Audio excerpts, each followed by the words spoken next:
Good evening, everyone. I sincerely apologize for the delay in coming into open session. We will call this meeting to order. Ms. Vaughn, could you please call the roll? Mr. Hikes? Present. Ms. Hubbard? Here. Ms. Val? Present. Ms. Jones? Here. Mr. Davis? Here. Ms. Cousins? Yes. We have a quorum. Please stand for the Pledge of Allegiance.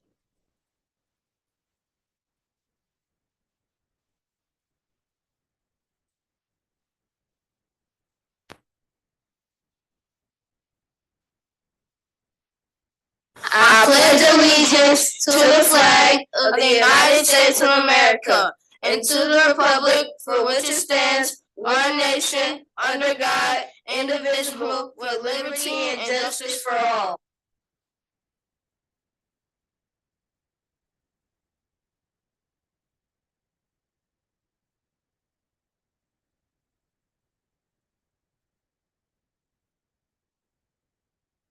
Tonight we'll begin, as always, with the spirit of excellence. Our first item is supporting our families through registration. We want to take a moment to thank the families of SLPS in St. Louis who have already registered their students for the 25-26 school year. We appreciate you all for adjusting with us. More than 1/4 of our families have already completed registration for next school year. If you have registered your student for the 24-25 school year and received a confirmation letter, for the 25-26 school year, and have received a confirmation letter, could you please stand if you're in the audience?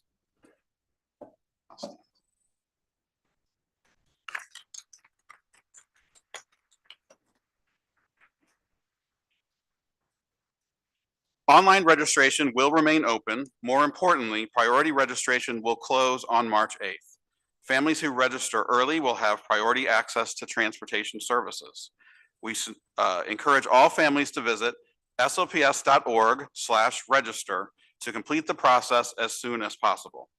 Thank you to everyone who is working hard to ensure a smooth registration process for our families. We also want to share a heartfelt appreciation for the students who participated in the first annual district-wide spelling bee. This is a true testament to the hard work of our staff and parents as they continue to work with our students in rising to a level of success. Muyang Lu was the spelling bee champion, and Samuel Ingabire was the runner-up. All of our school champions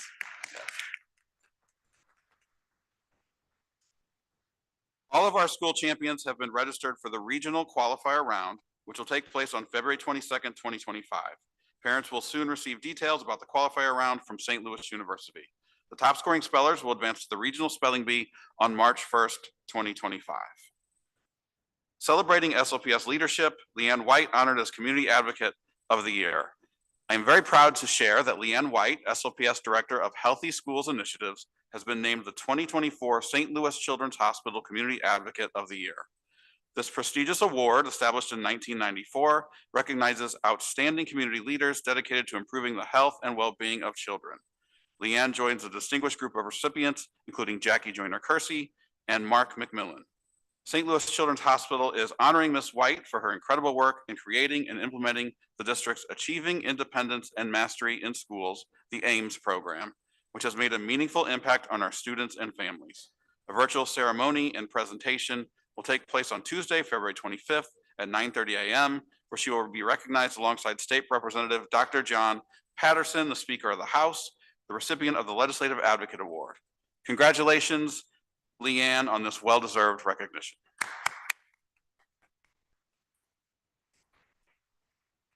Dr. Boris-Shadeh.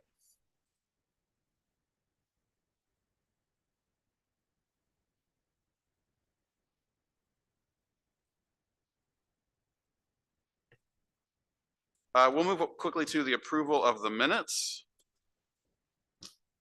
Our first set of minutes, if I could get a motion to approve the Tuesday, December 10th, 2024 minutes. So moved. Second. Any discussion? Ms. Vaughn. Mr. Hikes? Yes. Ms. Hubbard? Yes. Ms. Val? Abstain. Ms. Jones? Yes. Mr. Davis? Yes. Ms. Cousins? Yes. Approved. Thank you. Motion carries. If I could have a motion for the approval of the January 14th, 2025 regular board meeting minutes. So moved. Second. Any discussion? Ms. Vaughn? Mr. Heights, Yes. Ms. Hubbard, Yes. Ms. Val, Abstain. Ms. Jones, Yes. Mr. Davis, Yes. Ms. Cousins, Yes. approved. And finally, if I could get a motion to approve the special Board of Education meeting on February 3rd, 2025. So moved. Second. Any discussion? Mr. Heights, Yes. Ms. Hubbard, Yes. Ms. Val, Abstain. Ms. Jones, Yes. Mr. Davis, Yes. Ms. Cousins, Yes. approved. Dr. Boris today. Good evening. Can I please have the two principals or co-principals of Clyde C. Miller to the front?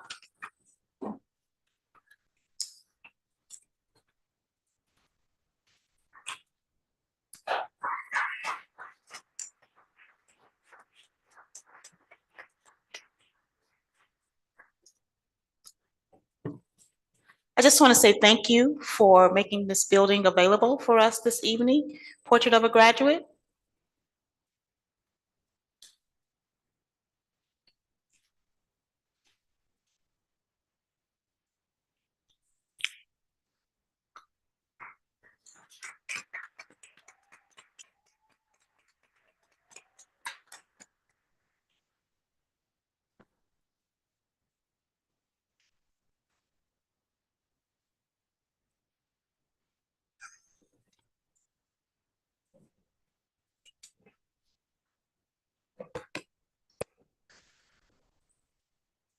Good evening, members of board, superintendent, and guests.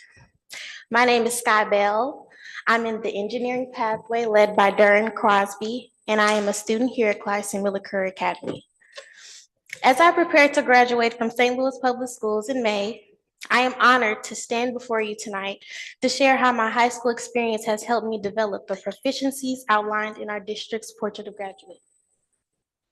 At Clyde C. Miller, I've had many unique opportunities and experiences. I have been the homecoming queen and senior class secretary. I've had the opportunity to take career and technical education courses that have given me real world skills and a sense of purpose. Through these courses, I have become more college and career ready, gaining knowledge and experience that will prepare me for my future. My internship at Barnes-Jewish Hospital is also playing a strong role in my growth. Working with a wide variety of community members at my internship site has strengthened my ability to be a change agent, showing me the impact I can have in my community by serving those around me in a meaningful way. As a critical thinker, I've learned to analyze situations and solve problems, whether in the classroom or on the volleyball court. Being part of the Phoenix volleyball team has also taught me the importance of collaboration, understanding my teammates, trusting them, and working together towards a common goal. Communication is another essential skill I've gained. As the captain of the volleyball team, I've learned to be an effective communicator, someone who listens, understands, and speaks with confidence to inspire my peers. Additionally, Clyde C. Miller has taught me what it means to be competent, to take pride in my work, do things to the best of my ability, and hold myself accountable for my actions. As a scholar athlete, I have been trained to place high standards on myself and those around me. I've also become culturally aware, reading about different cultures and perspectives in English and social study courses, allowing me to learn to appreciate different perspectives and embrace diversity in a way that will help me succeed in any environment, academically, socially, and in a workplace. Clyde C. Miller Career Academy offers unique programs and opportunities that have shaped me into the person I am today. And I am grateful for those experiences that have prepared me for the future. Thank you for your time and for your commitment to a student like me. Thank you.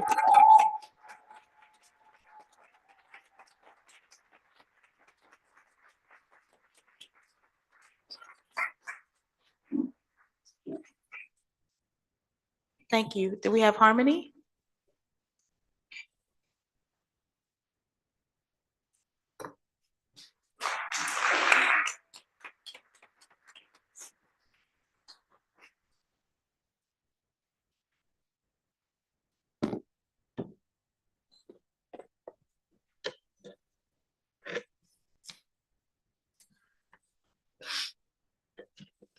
Hi, everyone. My name is Harmony Cooper, and I am a senior at Clyde C. Miller Career Academy, and I'm here today to talk to you all about Learn and Earn.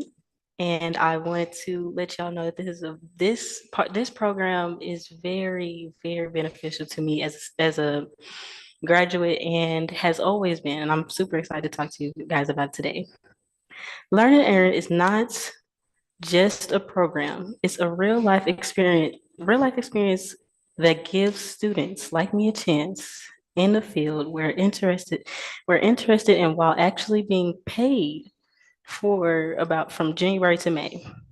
We get placed in our internships across the city, working side by side with professionals. It's not just about learning. We're doing real work, building connections, and figuring out what we want to do for our futures. Before starting the internship, we build portfolios and take a financial literacy course through Everify. That was very helpful and super helpful because it teaches me about how to build my credit, how to keep my stocks together, and basically how to deal with my money. What is the best part of this? Getting paid, obviously. Over the course of this program, we can earn more than $2,000. For me, that was a huge help because it helps me save for college and just help around the house. But more than just the money, it's about the experience. My internship is at the Board of Education, where I'm a media assistant for CTE specialist and administrative assistant duties. If you're a student thinking about our next steps after high school, this program is a game changer. It's a chance to explore the different careers, gain confidence in a real job setting, and set yourself up for success in the future. So I'm so grateful for this opportunity, and I highly recommend this to anyone who's looking to get ahead. Thank you for your time, and thank you for letting me share my experience. If you have any questions, I'd be happy to answer them.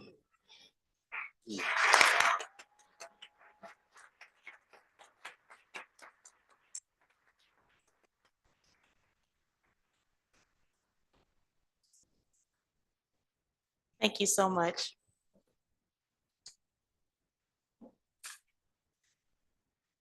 This week, HR has visited schools and offices of many SLP staff employees to recognize employee milestones. We have SLPS employees who have worked in the district for 35 years, and the longest has been at least 55 years. Imagine that. Thank you for your dedication and your commitment to St. Louis Public Schools. As we gather here at Clyde C. Miller High School for this month's meeting, I want to also highlight the school's cybersecurity and networking pathway, a program that equips students with skills needed for careers in one of the fastest growing industries.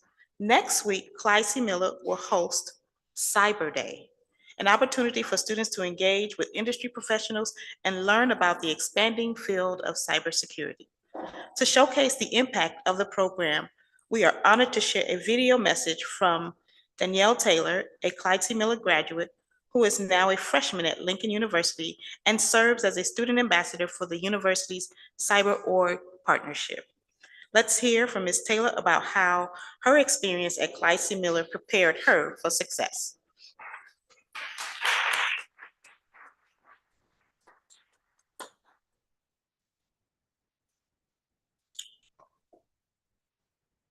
Oh, she don't take. How did the cybersecurity and networking pathway at Clyde C. Miller prepare you for success at Lincoln University? The cybersecurity and computer connectivity pathway at Clyde C. Miller Career Academy helped prepare for my success at Lincoln University by instilling new aspects and skills into my everyday life with technology. I have certificates in PC and Networking Pro applications, as well as CyberSafe and OSHA. And also, I am now able to recall information from high school and apply that same information into classrooms and workspaces today. What are your future goals in cybersecurity and technology, and how do you see yourself making an impact in the field? As a student ambassador for the Cyber.org Lincoln University Partnership, how do you see yourself applying the skills and knowledge you gained from Clyde C. Miller? At Clyde C. Miller Career Academy, I was the president of the Skills USA organization chapter at my school for 2 years. In that position, I was a leader, a strong one. I was able to be put into shoes that changed perspectives and inspired. So now I'm being an ambassador for the Cyber.org/Lincoln University Partnership. I'm able to apply what I learned as president and bring it to recruitments or events. I'm able to speak with poise and certainty and a sternness that means business. What role did Mr. Reginald Ferguson or other Clyde C. Miller staff play in your shaping for your academic or career journey? Mr. Ferguson probably played one of the biggest roles in my academic and career journey.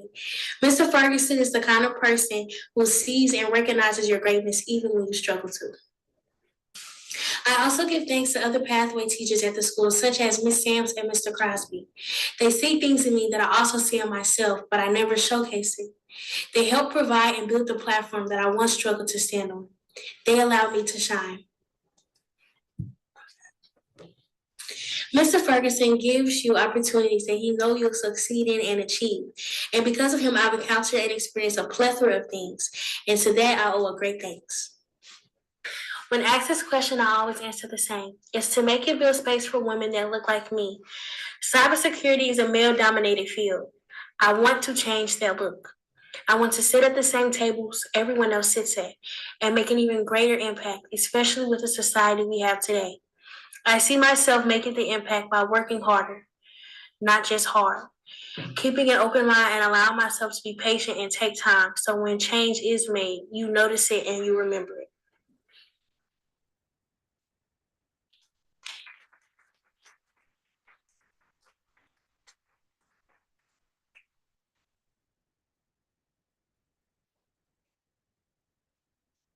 At this time, I'd like to extend my gratitude to the families of St. Louis Public Schools staff and community who participated in the 4th annual Day of Action. Their dedication took them to Jefferson City, where they advocated for our district, our students, and the future of public education. The voices of St. Louis Public Schools communities are powerful, and they were present in the Capitol, which sent a strong message about the importance of supporting public schools. Finally, I want to highlight the ongoing collaboration between St. Louis Public Schools and DESE, as well as Ed+. These partnerships are instrumental in expanding resources and partnerships and opportunities in our school as they continue into our classroom and provided feedback to ensure that we meet the goals set forth in our accountability plans. Thank you to our students, staff, and families for your partnerships and your unwavering commitment to the success of St. Louis Public Schools. And finally, did you know that our students are participating in academic bowls? The District Academic Bowl Final will take place at McKinley Classical Leadership Academy on March 5th from 4 p.m. to 6 p.m. The best teams from each of the schools will compete for the St. Louis Public Schools Academic Bowl Championship.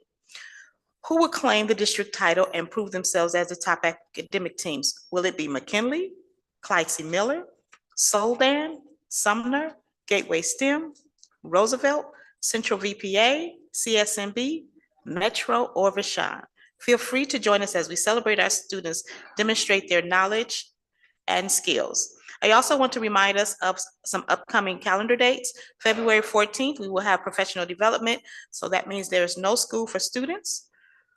There is school for staff.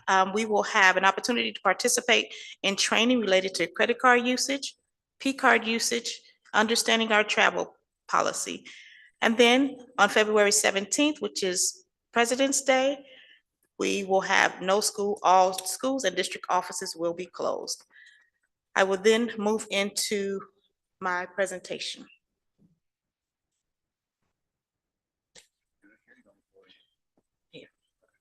Can we turn that off?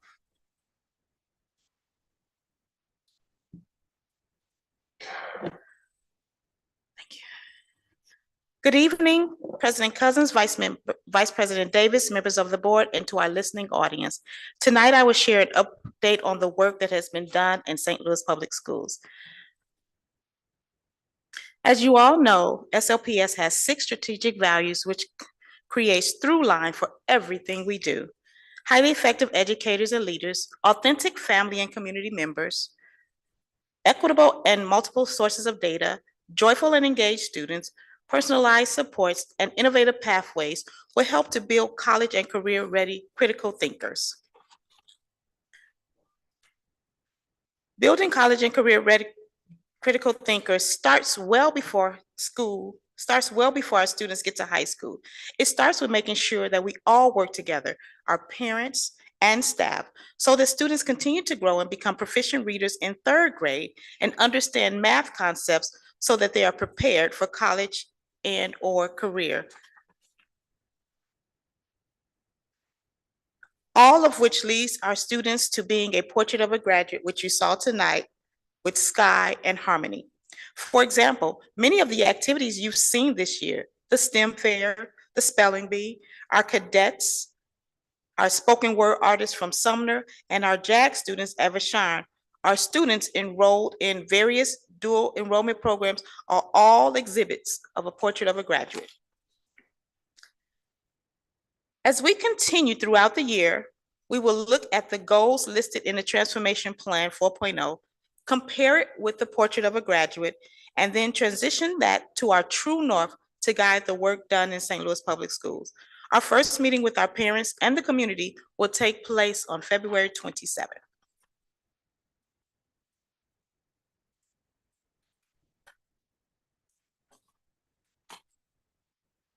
So the agenda for this evening, you'll hear me talk about transportation, our management assessment response, school assignment, realignment strategy, and catalyzing it with our citywide blueprint, a facilities master plan, a demographic study, and community engagement. You'll also hear me talk about trust building. You'll hear me talk about communications. I'll give you the status of my certification, and we'll talk about finance.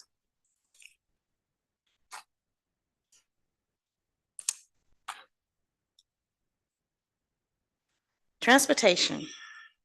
In August 2024, we did our very best to get our students to school with the partners we had in transportation.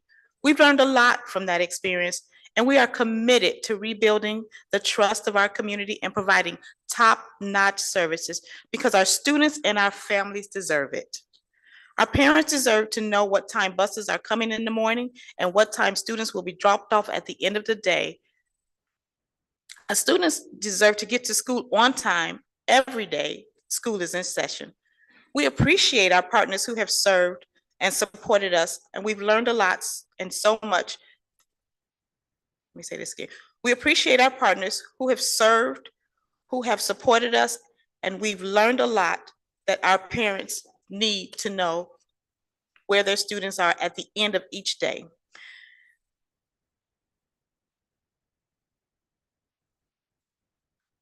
So in August, September, and October, there was a lot of work done. We started off with 19 vendors. August 6th, there was a community forum to share with families. We talked about the Adopt a Stop. Our partners and providers were present to meet our families. Our family support specialists were present to assist families with understanding their routes, and before and after care was talked about, and we communicated that with families. In August, we also facilitated a stakeholder engagement meeting where a variety of departments, administrators, and board members joined us in conversation about the variety of opportunities that existed in transportation. That's when we learned about the Go Stops and the impact of the spreadsheet that listed services for our students with related services. In August, a team of us rode the bus before the first day of school to do a dry run and test the efficiencies of our routes. We then had a task force to meet and share suggestions on how to improve transportation. In September, we began facilitating provider meetings where we met with our partners to discuss expectations about the number of students who could ride in a vehicle. All of our students needed to have seat belts. We talked about the seatbelt expectations. We talked about obeying traffic signals. We talked about the expectations regarding on-time arrivals, and we talked about how to use the First View app. In October, during our meetings with our partners, we began the discussion of moving from SLPS writing checks to ACH deposits. Then we had November, December, which brings us to our present day in January. In November, we launched our RFP and we hired an assistant director of transportation after the retirement of our director. In December, we hired our director of transportation and the RFP closed and the Back to School Brigade was launched. In January, there were presentations from potential partners. Intent to Return launched. On day one, there were close to 200 families, new families that registered and opted into transportation. On day one, there were also 10% of our families registered, re-registered or saying that they were coming back to St. Louis Public Schools. To date, we have 5,411 parents who have said they are going to be returning to St. Louis Public School and have opted in. Later tonight, you'll hear from our Chief of Operations to share more about transportation and who we selected as our transportation partners for the 25-26 school year.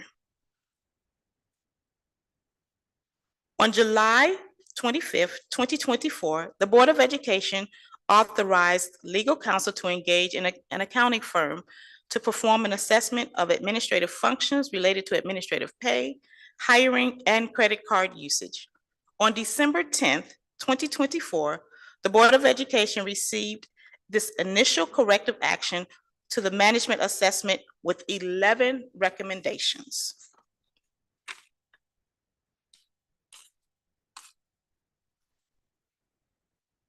The recommendations included hiring an internal auditor, board oversight of the superintendent's office, board documentation, board minutes and reports, policies and procedures regarding finance, policies and procedures regarding human resources, credit card monthly cycle limits, credit card policy and procedure conflicts and acceptable purchases, policy and procedure conflicts, board member travel purchases, credit card receipts and documentation retention, credit card agreement and purchasing card training, and communication and culture. For the sake of time, I would say that the update has been listed on our website as it relates to all of the things that we have done in response to the 11 recommendations.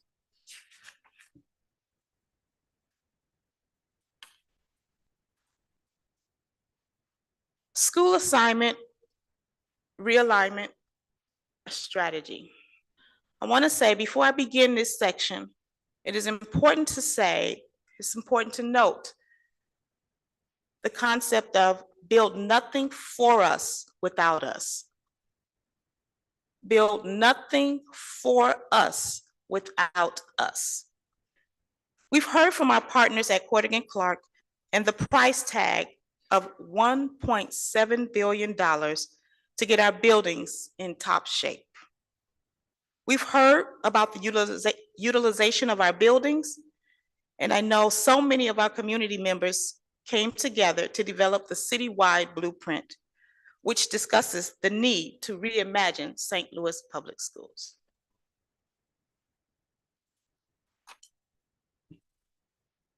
In working with Corrigan Clark, they have shared several times about the declining population in St. Louis, which ultimately impacts the number of students attending schools. But those families are in St. Louis, and we want them to feel good about the learning environment they're in.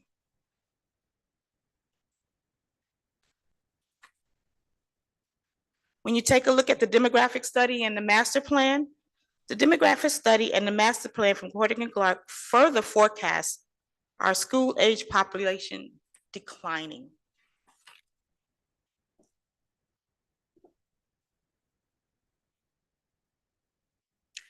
Even the birth rates in St. Louis is forecasting a downward spiral. According to our partners from Corrigan Clark, Births have been decreasing in St. Louis for at least the last 2 decades. There was a slow decline in the 2000s after a steep housing crisis and recession in 2008. It is forecasted that births will continue decreasing, but at a slower rate over the next decades. Thinking about our utilization rate. When I say utilization rate, thinking about the number of students we have, the number of buildings we have, how does that match?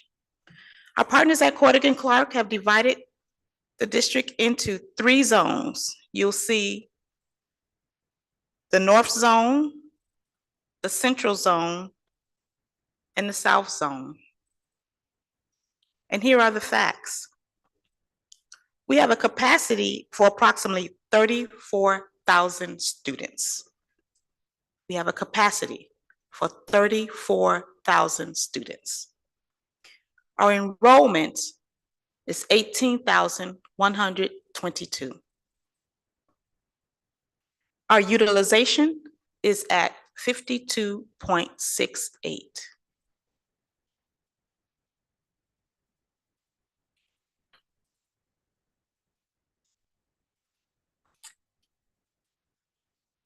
When we think about next steps, think about them in phases. In phase 1, thinking about hosting 6 community meetings, 2 in each zone, the North, the Central, and the South, to share the data and the facts that outline the demographic study and the utilization rates. When you think about phase 2, think about you sharing so that we can listen to the recommendations of our staff, our families, our community members, based on the data shared from our demographic study. And then in phase 3, we take those recommendations and begin to create designs and schematics that reflect the conversations from our community engagement. So in 2025, 2026, thinking about that as a planning year. In 2026, 2027, year of implementation.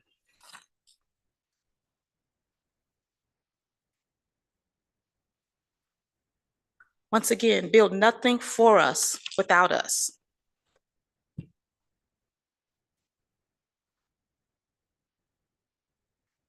Some of the things that have happened during the course of my time,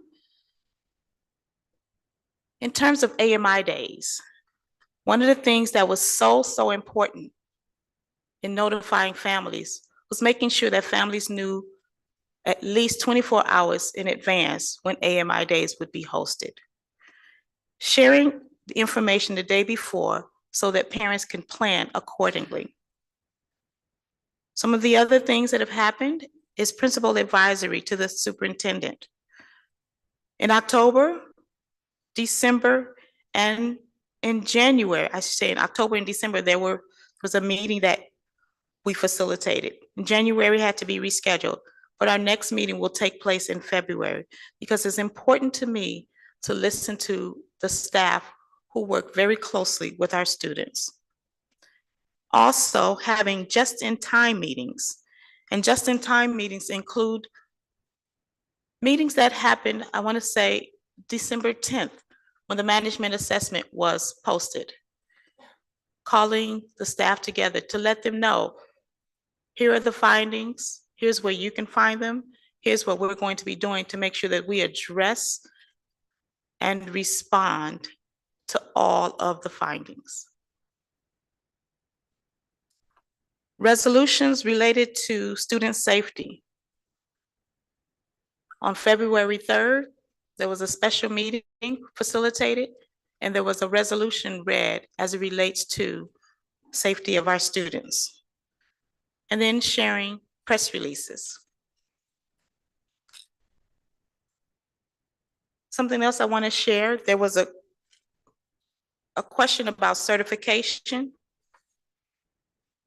On October 31st, I received my temporary certification, but then on January 9th, 2025, I received my superintendent certification.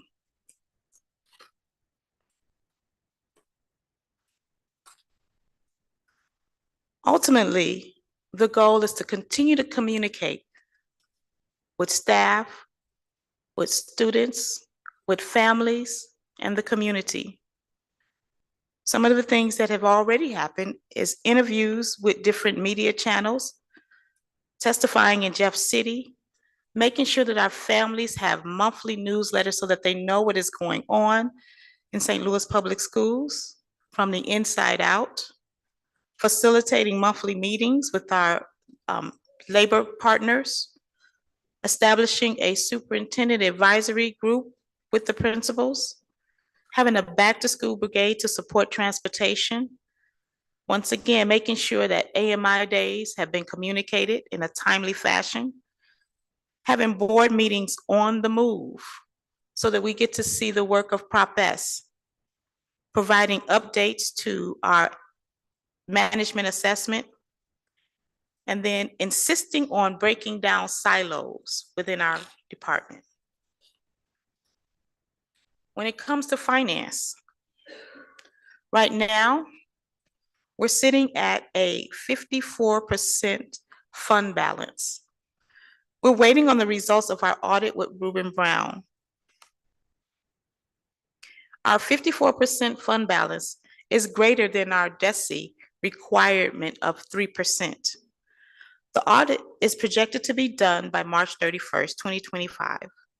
You heard the second quarter financial update during our board work session on January 28th, and all of the things that our fund balance covers. You will see that we will go from approximately 231 million to 197 in the 24-25 school year once our Rubin Brown audit has been completed. That is what we are projecting. As a follow-up to our credit cards that were collected on December 16, 2024, the spending for January is significantly less. Significantly less. HR and the finance department have credit cards. HR has a credit card to continue processing background checks, and the finance department has a credit card to continue processing travel. After February 14, 2025, there will be significant changes on P card and credit card usages. I'd also like to speak to some of the credit card charges that were listed. First, for Inspiration, which was listed at $2,700. This was registration for our only first robotics competition team.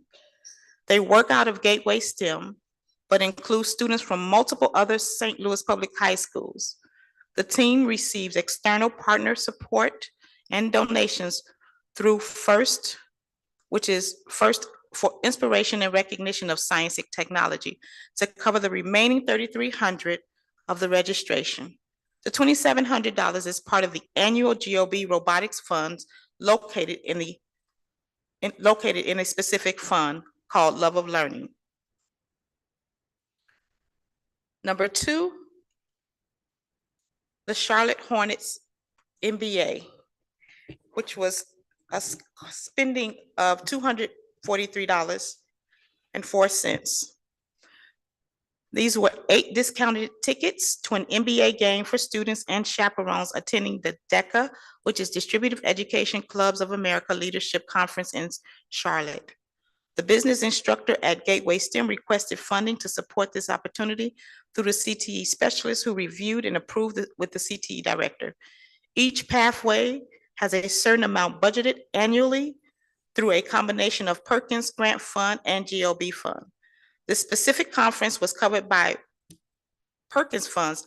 However, our fiscal control did not approve utilizing Perkins Grant for the actual tickets. In order to purchase them separately for our students to have the complete experience, a request was made to use the CTE GOB funds designated for extended learning opportunities. Sorry, I need some water.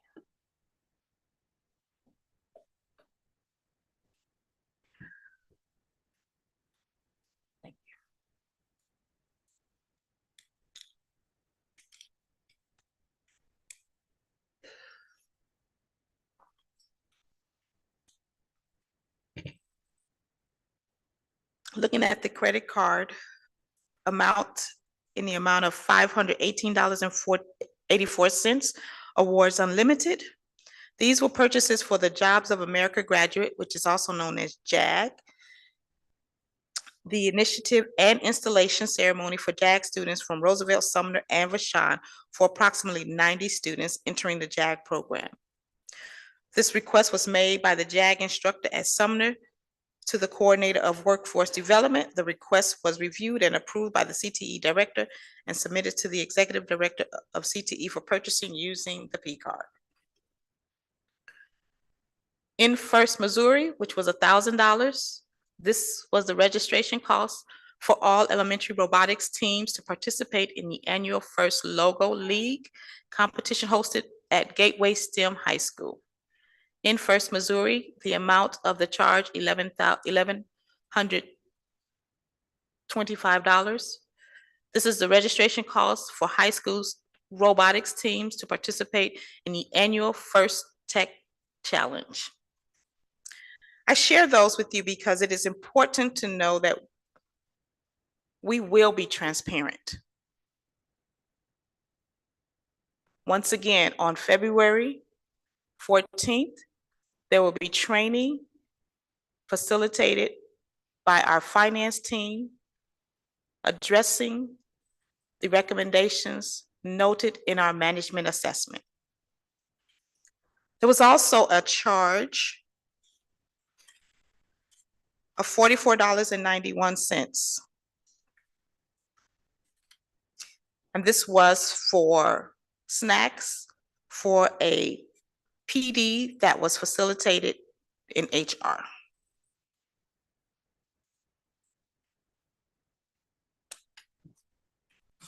Members of the board, that concludes my report.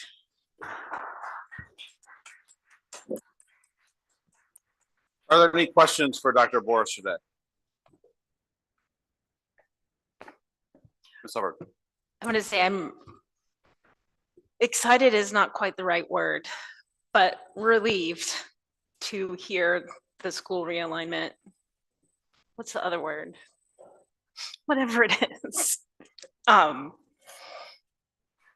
That it's been needing to have happened years ago, and I'm glad that we're finally going to do it.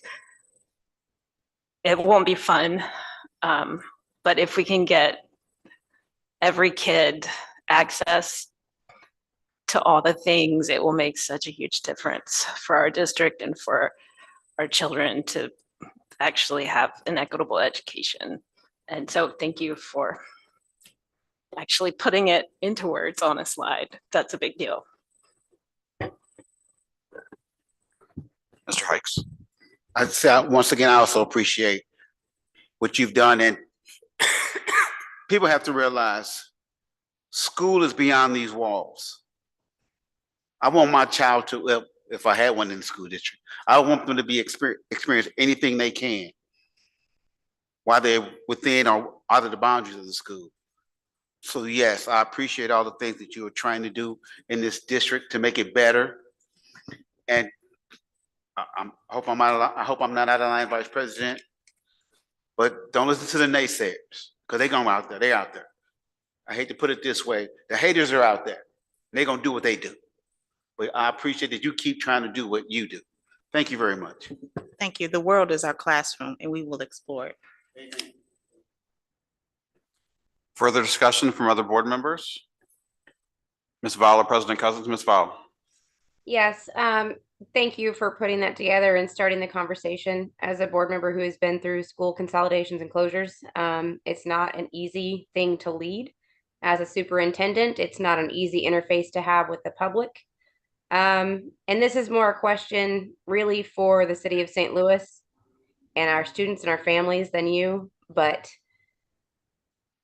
do we want to see the same old school buildings online continuing to operate inefficiently? Or is it time to give our students world-class, high-tech, brand new buildings? I hope that's something that's considered when we're looking at resizing or right-sizing the district. But our kids deserve to walk into brand new, bright, clean, open spaces, not just the same old history.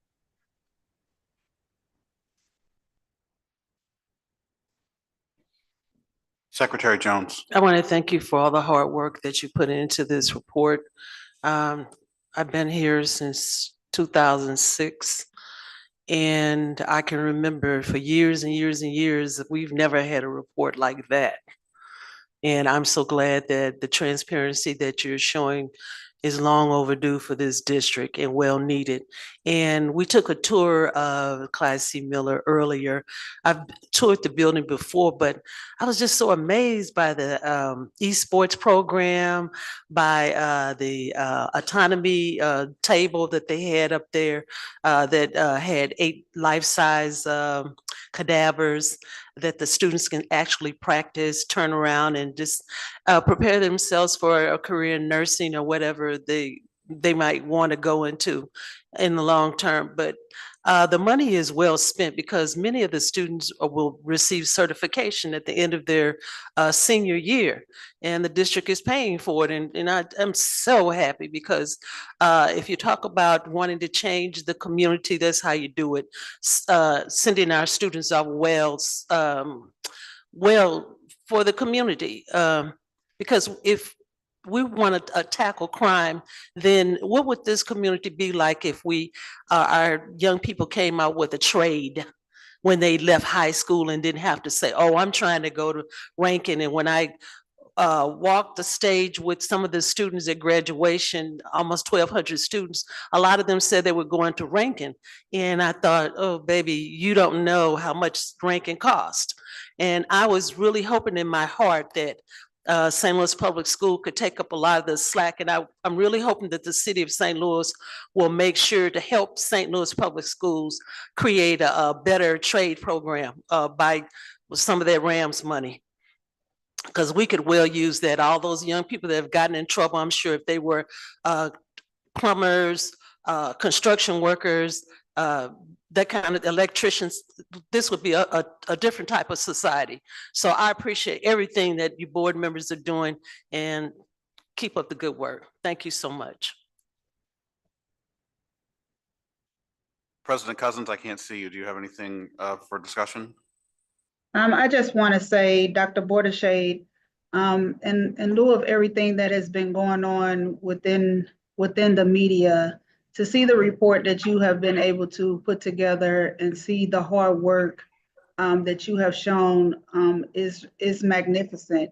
Extremely impressive to show where the district is in regards to transportation, where the district has been moving in regards to the enrollment process, and showing that our families have access to things that they normally would not have had access to see how you have really accomplished a lot and moving the district forward. Once again, with everything that as Board Member Heights has said, the naysayers has constantly kind of put out there to say where we appear to be and really showing where we actually are is kind of remarkable. And I have a lot of praises to give you and the staff for the work that you all have been able to do.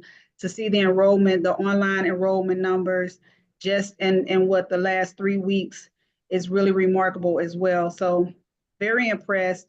I look forward to seeing where this district has potential to go. I did not have the opportunity to do the tour today, but I have seen the things that Career Academy have been doing, the impact that Prop S has really had. And I've seen the report from Corrigan Clark and the other reports. So this is, as Board Member Val has said, this is going to be a lot of work and commitment, not only from the district, but from the community to have the appetite and understanding of what it's going to take when it comes to really moving forward to closing schools and making it adequate for our families and community as a whole. So thank you for this presentation and the outstanding work that you've done thus far for this district. Thank you. It is a team effort. It is a team effort. And thank you to my team. That includes our families and our students. Thank you all. Any further discussion, Ms. Hubbard? Yes, I have one question that's kind of silly, but it won't go away. Who were the Hornets playing when they, does anyone know? Did they get to see LeBron play? That is not important, but it also just won't go out of my mind. So I would love to know that. Okay. And my other question is about the financial information. Do we have numbers? We're just not confident with them until the audit is done. How does that work out? So right now, what the auditors are doing are just checking our numbers and testing the things that we've sent in. And so it can come back higher, it can come back lower. Once they have done all of the testing, then we will know exactly where we've landed in terms of our fund balance. Thank you. Dr. Borshay and Vice President Davis, my apologies. I do want to add, I did ask the question and I do want to make sure that this question is being publicly presented. I know that you've moved in the direction to present the credit cards statements and the reports that's being provided to the board on the website. Is there a way that when you're doing that you could provide supporting documentation and the way to show backup documentation so that the public as well as the board know what the charges are in regards to who is approving them, like what's the approval process? I think I heard you say somewhere in your report that everyone will go through the training for the credit card usage, but I think that it will be helpful because we don't want the misconception put out there that as board member Hubbard is saying, like who played or who was there playing at the Hornets or what have you. But we want to make sure that the public have a clear understanding of who's attending these events, what they're in correlation to, how our children are getting the academic enrichment that they're getting, the exposure that they're getting, and that is actually in line with what we're trying to do in regards to academics for our children and staff when they're participating in these type of events or whatever you want to call them. Sure, we'll have an explanation form created so that it will accompany the credit card statements. Thank you. Any further discussion? Thank you.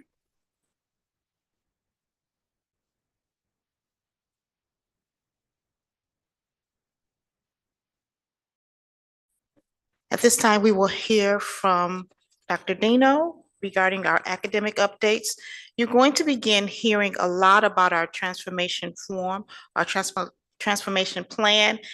We will be bringing you updates, sharing with you evidence of the work that is being done. And tonight you will hear about Pillar 1 and Pillar 2. Good evening, President Cousins, Vice President Davis, members of the board, and Dr. Borshay. Our values are the heart of our transformation plan and all the work that we do for students. Our student success goals serve as an umbrella and provide us focus and direction for the work.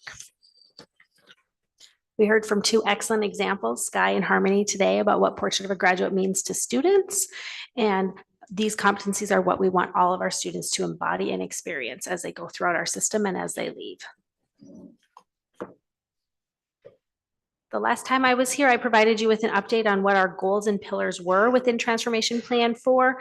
As a reminder, it was adopted in 2023. And so tonight I'm here to provide you with some evidence of our goals that are nested within pillars 1 and 2. Just a reminder, we have 5 pillars that represent 20 goals. And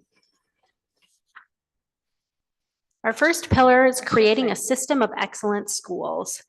This goal specifically relates to having all of our schools earn a minimum of 70% on the MSIP 6 annual performance report. As of the 2024-2025 school year, 5 schools in SLPS had met this goal and earned at least 70% on their 2024 MSIP 6 annual performance report. And as we saw at our last board meeting, so many schools were making growth and moving towards that target.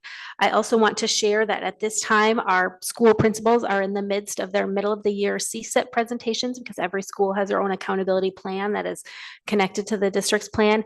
And the amazing growth that we're seeing from students, every school so far has shared data to indicate that every school has students that are working towards and on target to meet the 2.5 years worth of growth that we set as our goal for all students in reading and math. I want to say this again, every school that we've heard from so far has students who are on track to meet that goal. And we even heard from one school that has a student who already made 6 years worth of growth this school year.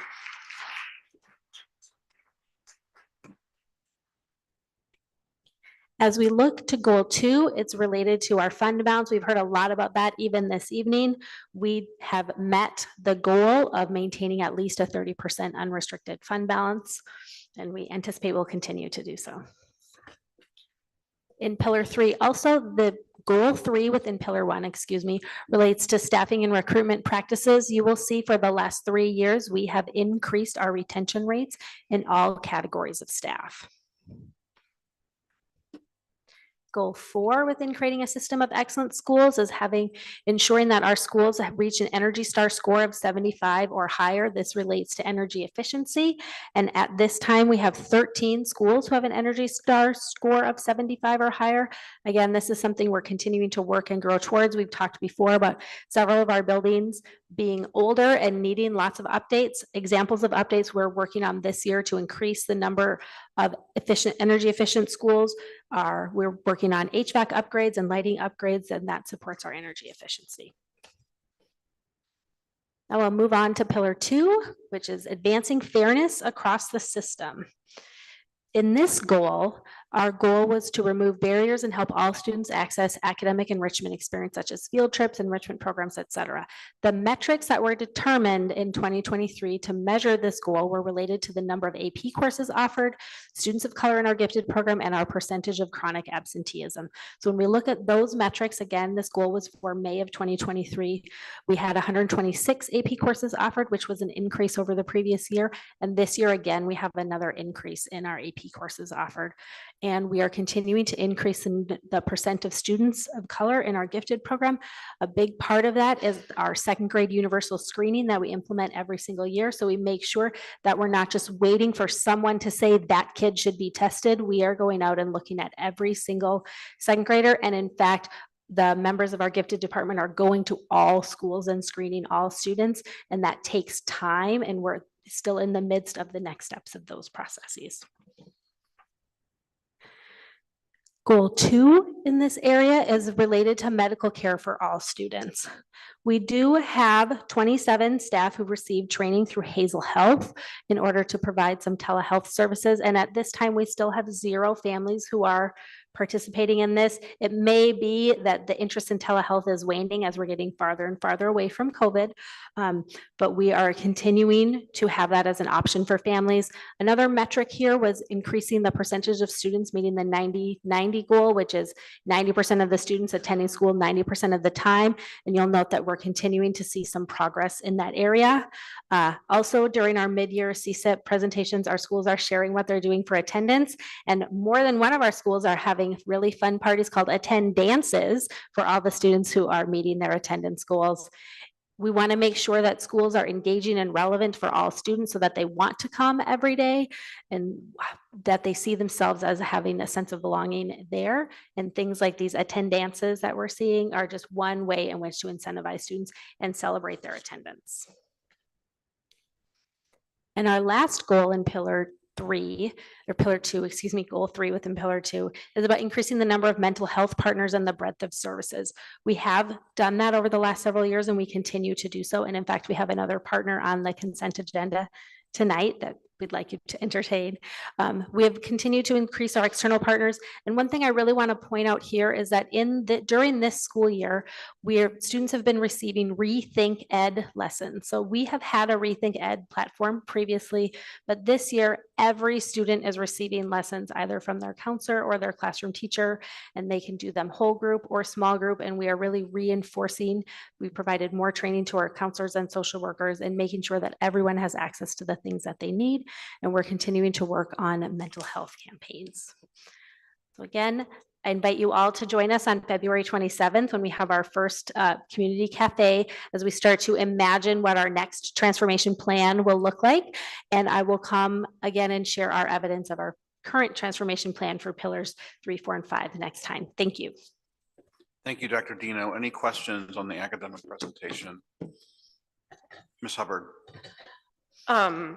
The AP classes, it's great that we have more. Are they equally distributed across our high schools? They're not currently equally distributed across the high schools. I can get you the list of which courses are available at each high school. I just don't have it off the top of my head. So I would appreciate that. And I also, this is a comment, not a question, I'm sorry. Our gifted program has done so much to become more equitable, but in a district that is 80% Black, to have that low of a number of Black students in our gifted program is still not right, and we must do so much better. And I'm thankful that gifted teachers go to every school now, whether every child will receive services no matter where they go to school, which hasn't always been the case. But I just want to, we still have so much work to do. Absolutely. Thanks. Any other questions, Dr. Dino? Yes, Vice President Davis, I have a question. Can you, Dr. Dino, can you help me out on this gifted program? Because I'm trying to understand how is the gifted program? Because I keep hearing that we're saying how the Black and brown students aren't receiving or getting gifted services. So what is the percentage of our Black and brown students that are receiving gifted services? Do you know offhand? I don't mean to put you on the spot. Yeah, so I'm going back to the page so I read the right percentage here. Currently, 26% of our Black students are qualified for gifted services. Okay, and what changes have we done in regards to that? So that is an increase from where we were before. I guess I would say there's two components to gifted programming. One is what is the method by which we use to identify students?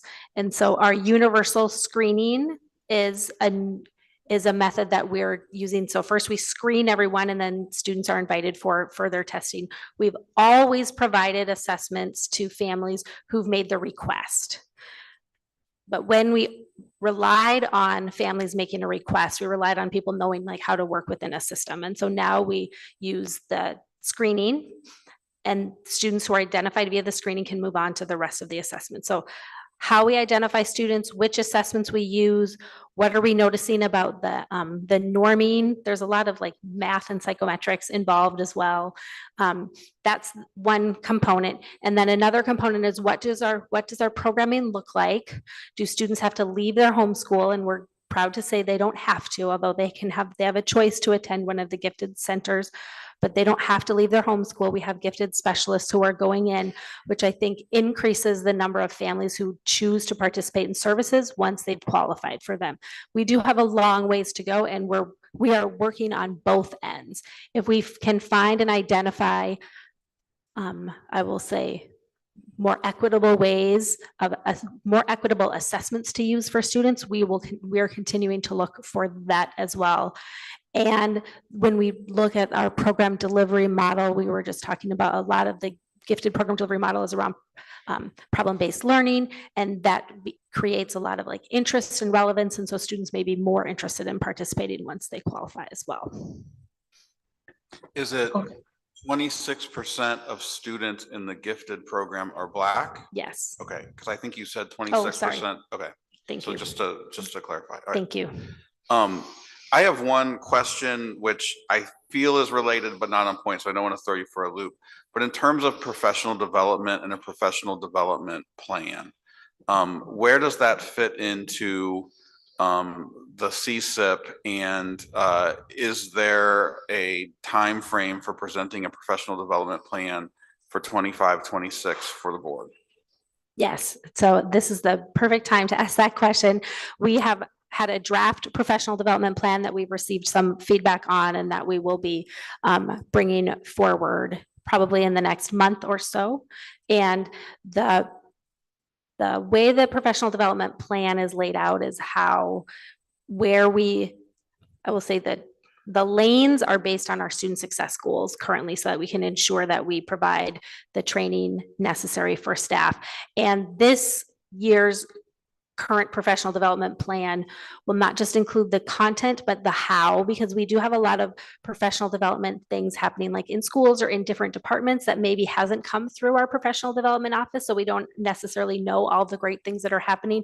And so we're also streamlining our processes for how professional development happens, how we're tracking the professional development within our existing frontline system. So we make sure we know who has had what training and who has not had what training. One of the examples I'll use is the letters training around the science of reading. It's pretty extensive and it's like 60 some hours for teachers. We have had a lot of teachers over the course of the last couple of years begin the training but not complete it. And because it wasn't necessarily living within our system the way we have it, it was harder to track them. This year we have a cohort for the letters training where we're actually bringing teachers together to do it as a group. It's not just so much self-paced, and we're tracking it within Frontline. So we're bringing some of those structures and systems into our professional development planning as we move forward. Thank you. Any further discussion? Yeah, I'm sorry, Dr. Dino, and I don't want to keep putting you on the spot on the gifted question, but I have to go back and ask. So in talking with some of the principals, I'm just curious and I'm trying to wrap my head around how this actually goes. So say you have a school and you have second graders. I don't know when you all start doing the gifted tested, but say you have second graders and you have students that are being tested, and the second grade, say you have like three of the second grade classes that are being tested for gifted, and most of the students, test gifted. Can you explain to me how that process works? Because to my understanding, it seems like those students are being tested, they pass, and they're being qualified as gifted, and they're actually moved to another school. Is there a way, or why don't we just have it set up where they have gifted teachers now at that school, going into third or fourth grade, where they're just pulling them out instead of taking them out of that school? You would think that to me would be kind of rewarding that school for doing an excellent job and how they're educating the students to kind of enhance that school instead of pulling all of those students, taking away the attendance, taking away the academia part of that school and putting it elsewhere, if that makes sense, what I'm asking. So I hear what you're saying. We do have gifted specialists that travel to students' home schools for the students who choose to stay at their home schools once they qualify. Every elementary school in the school district has a gifted specialist who comes and provides some pull-out support for students in the gifted program. It's not that each school has their own, but there are gifted specialists who go throughout the school district. It would be a significant shift in programming to say that everyone would be staying in their home schools. And I'm not suggesting it's not something that could be maybe discussed as we reimagine. We just talked today about needing to reimagine what things look like, but right now there's two ways in which students receive services. If they're attending one of the gifted schools or via a gifted specialist who comes to their home school to serve them that way.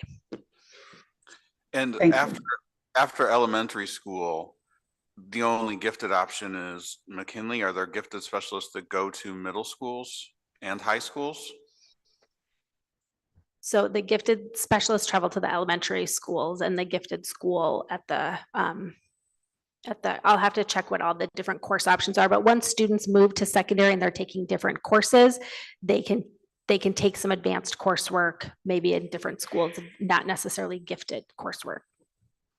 Right, because they could, for example, AP classes at the high school, maybe gifted students are taking an AP class, but it's not necessarily only gifted students in the AP class. So you lose that designation in high school, but in terms of middle school, I guess my question is, after elementary school, are there gifted specialist or advanced coursework in every one of our middle schools? There's not advanced coursework in every single middle school, no, and you maintain your designation through high school, yeah, but you don't necessarily maintain like what we have at some of our schools is a very self-contained type programming. We report that designation in the various reporting entities, but it's not a requirement for advanced coursework. There's other requirements.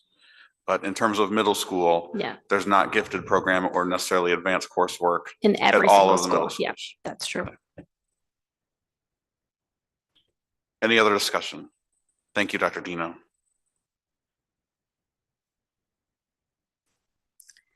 And now we will hear from Dr. Berry in HR.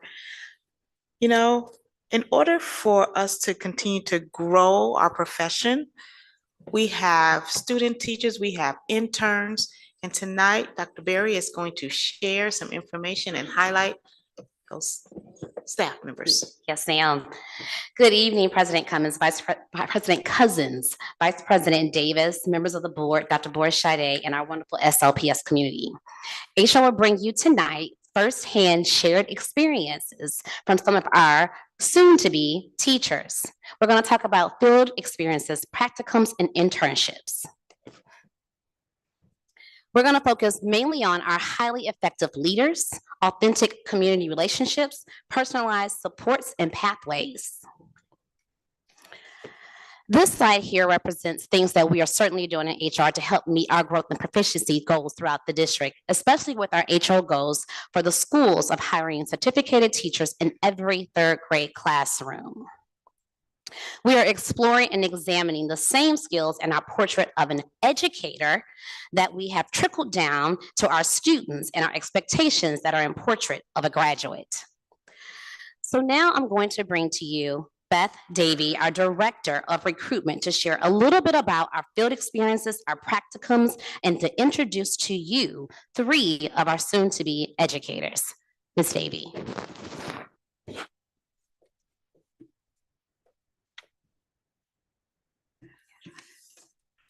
Good evening, members of the board and the wider St. Louis Public Schools community. St. Louis Public Schools is proud to partner with 13 different universities for field experiences, student practicums, and intern placements. We know that by fostering strong community ties and enriching the experiences for early career educators, that we can recruit and retain the high quality staff that our students deserve and need to continue to succeed. Out of the 13 partnerships we currently have, we have 34 individuals placed this semester in St. Louis Public Schools. Those placements cover teacher certification candidates, aspiring social workers, and the required field experience hours for counselors or for staff who are adding their psychological examiner certificate. For social workers and teachers, we're also very proud to offer paid internships, which allow candidates to learn alongside experienced staff, but to also receive compensation and full benefits. Those interns sign on for a minimum of 2 years of service with our district after their internship is completed. But of course, we work to keep them forever. Currently, our 34 candidates in these practicum placements, field experiences in student teaching are placed at 26 school sites across the district. And tonight, we are very proud to introduce 3 of those individuals to you. First, I'm going to invite up Annika Tita. Annika is completing a practicum placement at Mallinckrodt ABI Elementary. Tonight, she is joined by Malincrot Principal Sean Williams. Annika will graduate in December of this year with a certificate in elementary education, and she has a brief experience for you all to share this evening. Annika Tita.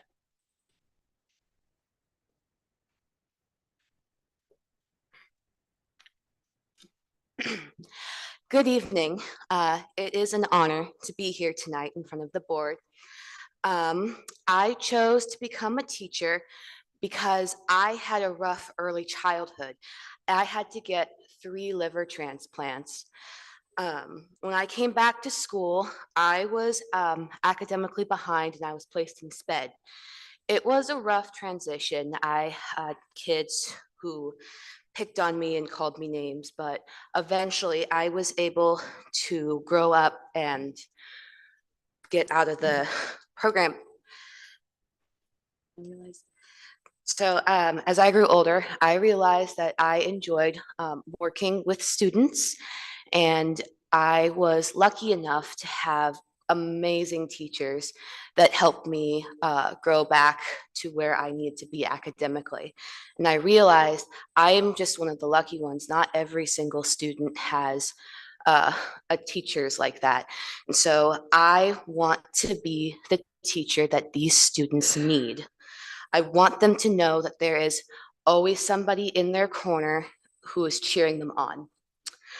I chose to become a teacher in the St. Louis Public Schools because of their academic scores. My university gave us specific schools that we could be placed, and I started meticulously looking all of the options over. Once I investigated Malincrot, I learned that it was a top-rated elementary school and it was very close to my house, so it was a win-win. With this decision, I would be student teaching at a top school, which means the teachers are outstanding and I would be learning from the best. I have not been disappointed, and my time at Malincrot has already helped me mold my teaching style. So far, my favorite experience happened a few weeks back in my 2nd grade placement, while we were learning about the communicative property. I was going around checking students' work, and a student called me over to check her work. I immediately recognized that she did not have the right answer, and my initial instinct was to tell her her error. However, I remembered my experiences in the classroom and my schooling, and I asked her to explain her work.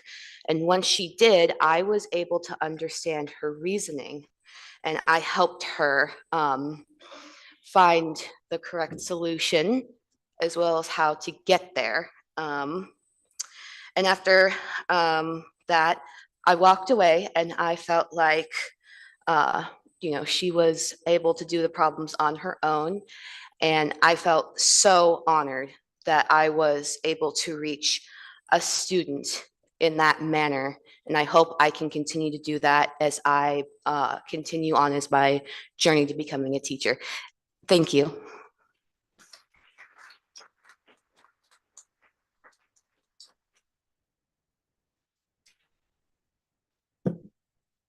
This is fun for me. I just have to say that. Next for you tonight, we have Carly Williams.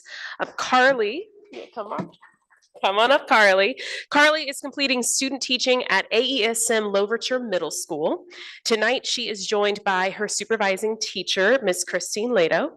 Carly will graduate this May with a certificate in K-12 mild to moderate cross-categorical special education. Carly.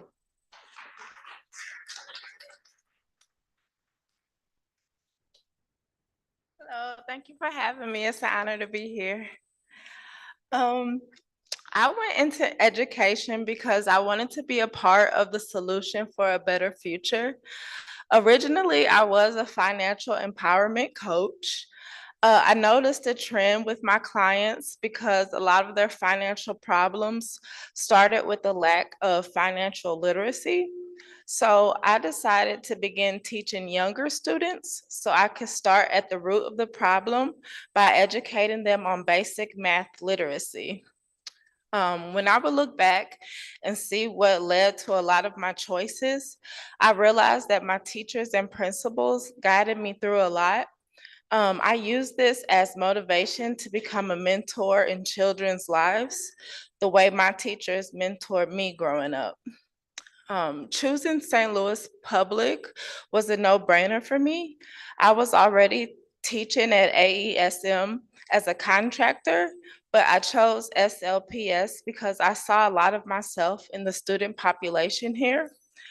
Not every district I attended had good news articles or top funders, and I felt like I related to the children of the school district. I chose St. Louis Public because I know how it feels to grow up feeling like everyone is counting you out or no one thinks you will succeed. And I want to show up and be present for the kids who deserve just as much positive recognition as all the other districts. My favorite experience teaching is being able to see all of the students grow. I have worked really hard in school to learn strategies that could be used with different disabilities, as well as learning how to do the process of IEPs in and out to reach my kids. Every day I show up to my classroom, I want to try to find different ways to reach each of my students. I have seen a student grow from a third grade math level to a fifth grade math level along with their peers. That gives me such a sense of pride and a daily reminder of why I dedicate myself to them. Thank you.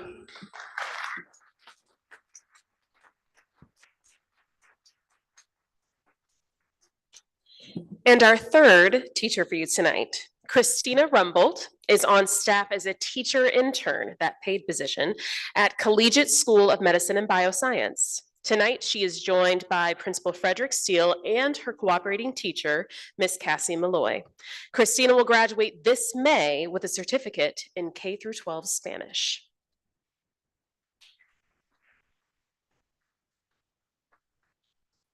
Good evening, board and Dr. Borishay. Thanks for having me. I decided to go into teaching because I am passionate about Spanish and educating young people about another language. I believe world languages give students a more holistic education, as well as a spark and interest in learning about other people. For some students, their formal education may be their one time to learn another language. When it was time for me to begin my student teaching through UMSL, collegiate was already in my top choices based on proximity. However, I was also told by a friend and former collegiate teacher about the Spanish teacher at the school and how great she was.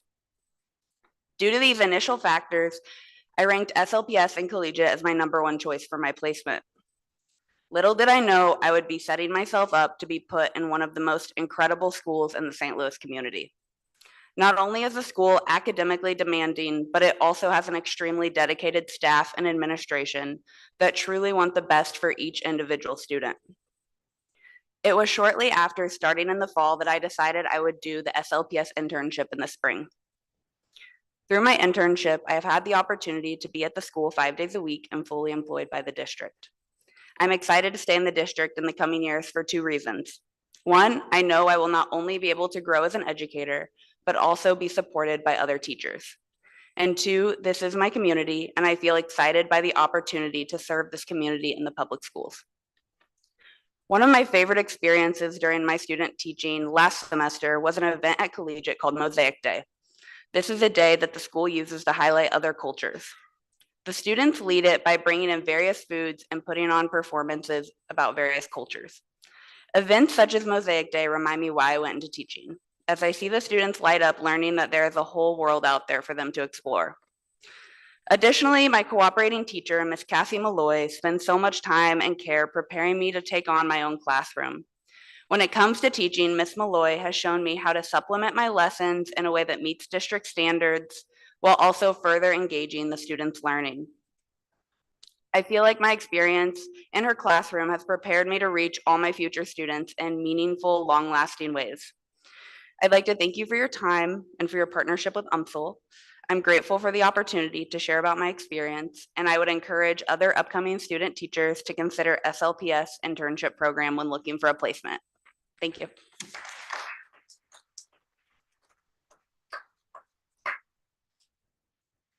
Board, as you can see, our future is bright. Our future is bright. Just want to take a second just to thank Annika, Carly, and Christina. Thank you for being here, but thank you for choosing SLPS. And even more importantly, bigger than even our story here in this community, thank you for choosing to become teachers. This career is certainly not the easiest, but it is by far the best job you could ever have. We are here to support you as you continue this journey, and we cannot wait to see the years of impact and love that you pour out onto our scholars. Thank you. Great job, great job. Thank you. Thank you. Any discussion? Mr. Heiss, can you do a collegiate owl hoot as well as the Sumner Bulldog bark? All right. Any other discussion? Ms. Hubbard? Just really thankful. It's so important, and it's a challenging time to imagine yourself as a teacher, and I'm so thankful for every graduating high school senior or college kid that decides in the middle of their time that that's what they want to do. And I'm thankful that they're getting the support they need here to be successful. Thank you very much.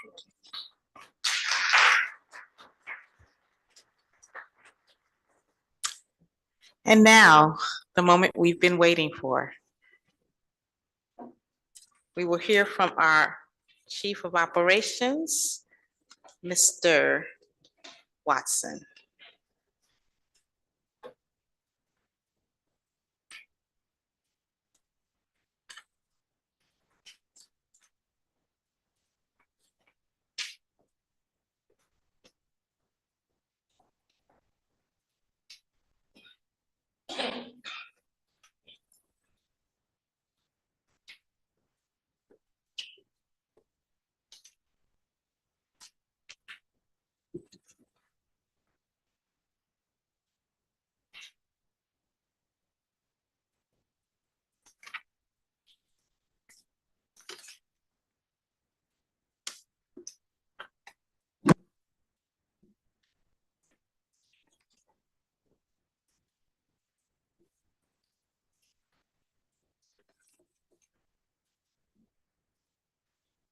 Right. Good evening to President Cousins, Vice President Davis, our board, our listening audience, the community, Square Watson, Chief Operations Officer.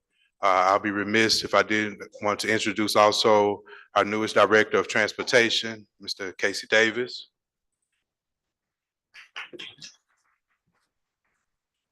As well as our Assistant Director of Transportation, Mr. Leviticus McNeil.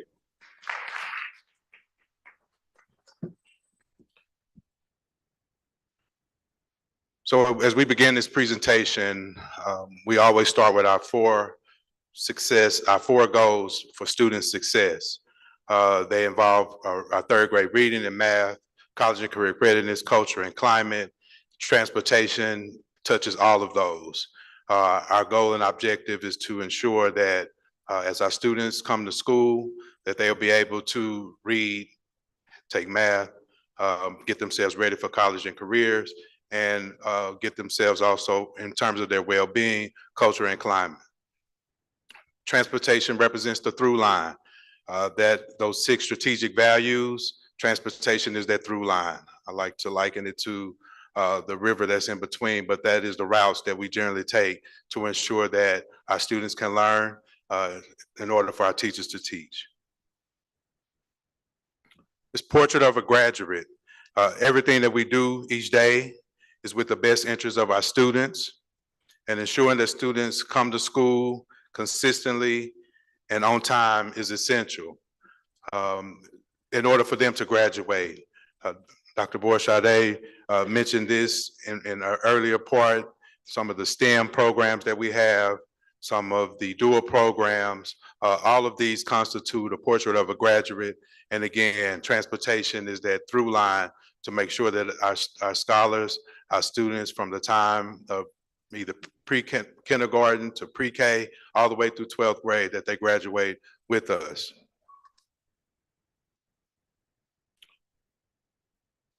As we look at our agenda, I do want to take us back to the theme that our superintendent oftentimes remind us more than she should, that we either win or we learn, that we either win or we learn. And in tonight's presentation, we'll cover the state of the transportation in terms of our key performance indicators and what we have learned. And then we'll also look forward to our opportunities. Some of the things that we've learned have created opportunities for our transportation department.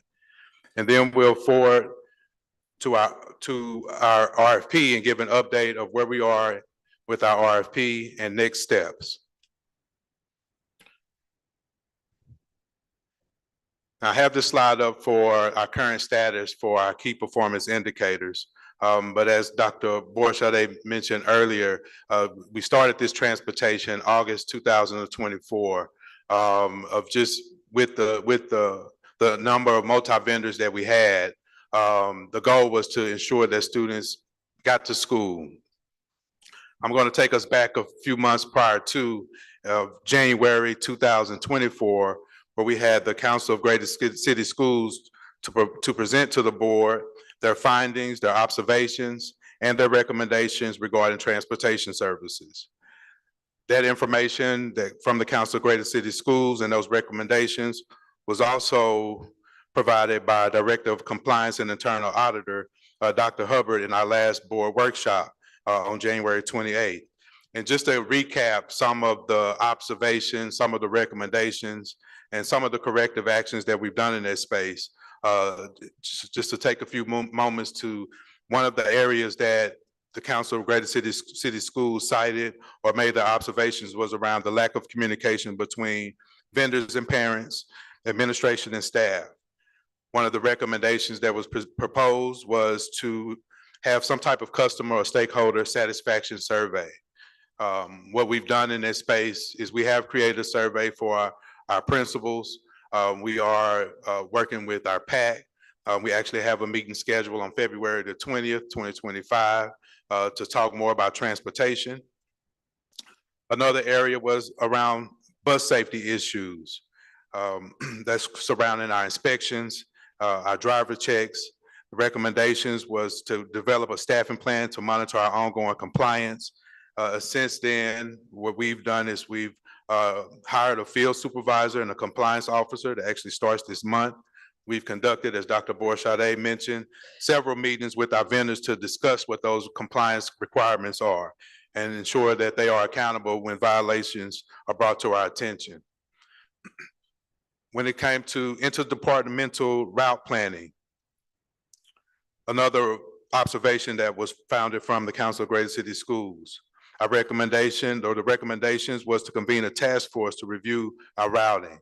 Since then, we have a task force that we convene, that we actually meet with on a frequent basis. And this task force helped to uncover our blind spots. And I'll talk a little bit more as we get to our request for a proposal, our RFP. But we also had meetings and conducted meetings with our vendors, their dispatchers, their routers, our routers, and so that we can find a happy medium, so we can be more efficient with our routing. Another area, and this is transitioning to our key performance, was that the Council of Greater City Schools cited or made observations of lack of internal controls to monitor our KPIs or our key performance indicators. The recommendation was to enhance our contract administration and to monitor district contract management, deliverables, compliance, and best practices. And since then, we have onboarded a contract compliance manager who monitors all of our contracts, in particular to transportation. So just kind of giving an overview of where we are or where we have been. And again, the motto of we either win or we learn. So as we've continued to learn in this space, And we look at our key performance indicators, which monitor the performance. And what you see on the screen is an overview of the district's transportation landscape. It highlights the number of students that we serve in the different modes of transportation. 8,276 of our students rely on the traditional yellow bus service. 2,651 of our scholars, our students are transported via alternate vendors, what we oftentimes call cabs, which are SUVs, minivans, and as you oftentimes hear me say, anything with 4 wheels and a steering wheel, and with seat belts. 972 of our scholars utilize public transit service. Over 3,000 of our scholars walk to school. Have over 2,400 of our scholars are beyond their designated school zones. And we had over 770 families who have chosen not to use our district-provided transportation. When it comes to on-time performance, which is a key space in terms of monitoring and ensuring that our students arrive to school each and every day. Currently, we have less than 15%. So in other words, that's an area that we're for improvement. When the data shows from some of our vendors that we hover around 85% is what's reported out. However, with the transportation team, they're going through and we look and make sure that we confirm and verify the students when they do come to school through our student information system. Some other factors that attribute to that on-time performance include just better routing between stops and schools, and again, to ensure that we have consistent and reliable transportation. And what have we learned with this current space that we're in with transportation? Currently, we manage 18 now transportation providers, making coordination a bit complex. There are differences in the quality of service, compliance issues, and accountability amongst our providers. Under the safety and compliance, we've learned that we continue to have ongoing challenges with ensuring that all of our vendors meet district safety and operational standards. We learned that there's a need for a stronger oversight and consistent reporting mechanism. We learned that many of our buses require significant maintenance, leading to increased downtime, in which vendors struggle to maintain reliable vehicles due to aging fleets. We've learned that we have inconsistent or delayed invoicing from vendors, which creates budgetary and operational inefficiencies. We learned that there's a need to be more streamlined and with our invoicing and create a transparent process to manage our payments and verify services that are rendered. We also learned that the current system for monitoring our student riderships lack accuracy and real-time data tracking, and that there is a need for a better integration and the use of technology to enhance efficiency. We've learned that there's a high frequency of no-show buses and delays which disrupt our student arrival times. That's caused by in some route inefficiencies, which contribute to inconsistent services. We've learned that in our current reality, that the call center operations rely mainly on temporary staff, which leads to inconsistencies in addressing family concerns. And we learned that we need to build a centralized system for documenting and tracking transportation issues. Now, how do we take those lessons learned to opportunity? And we recognize that the lessons learned presents us with an opportunity to be more efficient and streamline our services, improve our efficiencies by monitoring our KPIs, such as on-time performance, and being able to assess liquidated damages. Ultimately, this enhances student safety. And with our upcoming RFP, Transportation Service RFP, which will be a multi-year agreement. It is structured to address these critical issues, ensure long-time improvements in our pursuit of operational efficiency and excellence. Some of the ways that this will be achieved is by building internal capacity, in which we're in the process of doing. Continue to engage with our community each step of the way and make use of technology.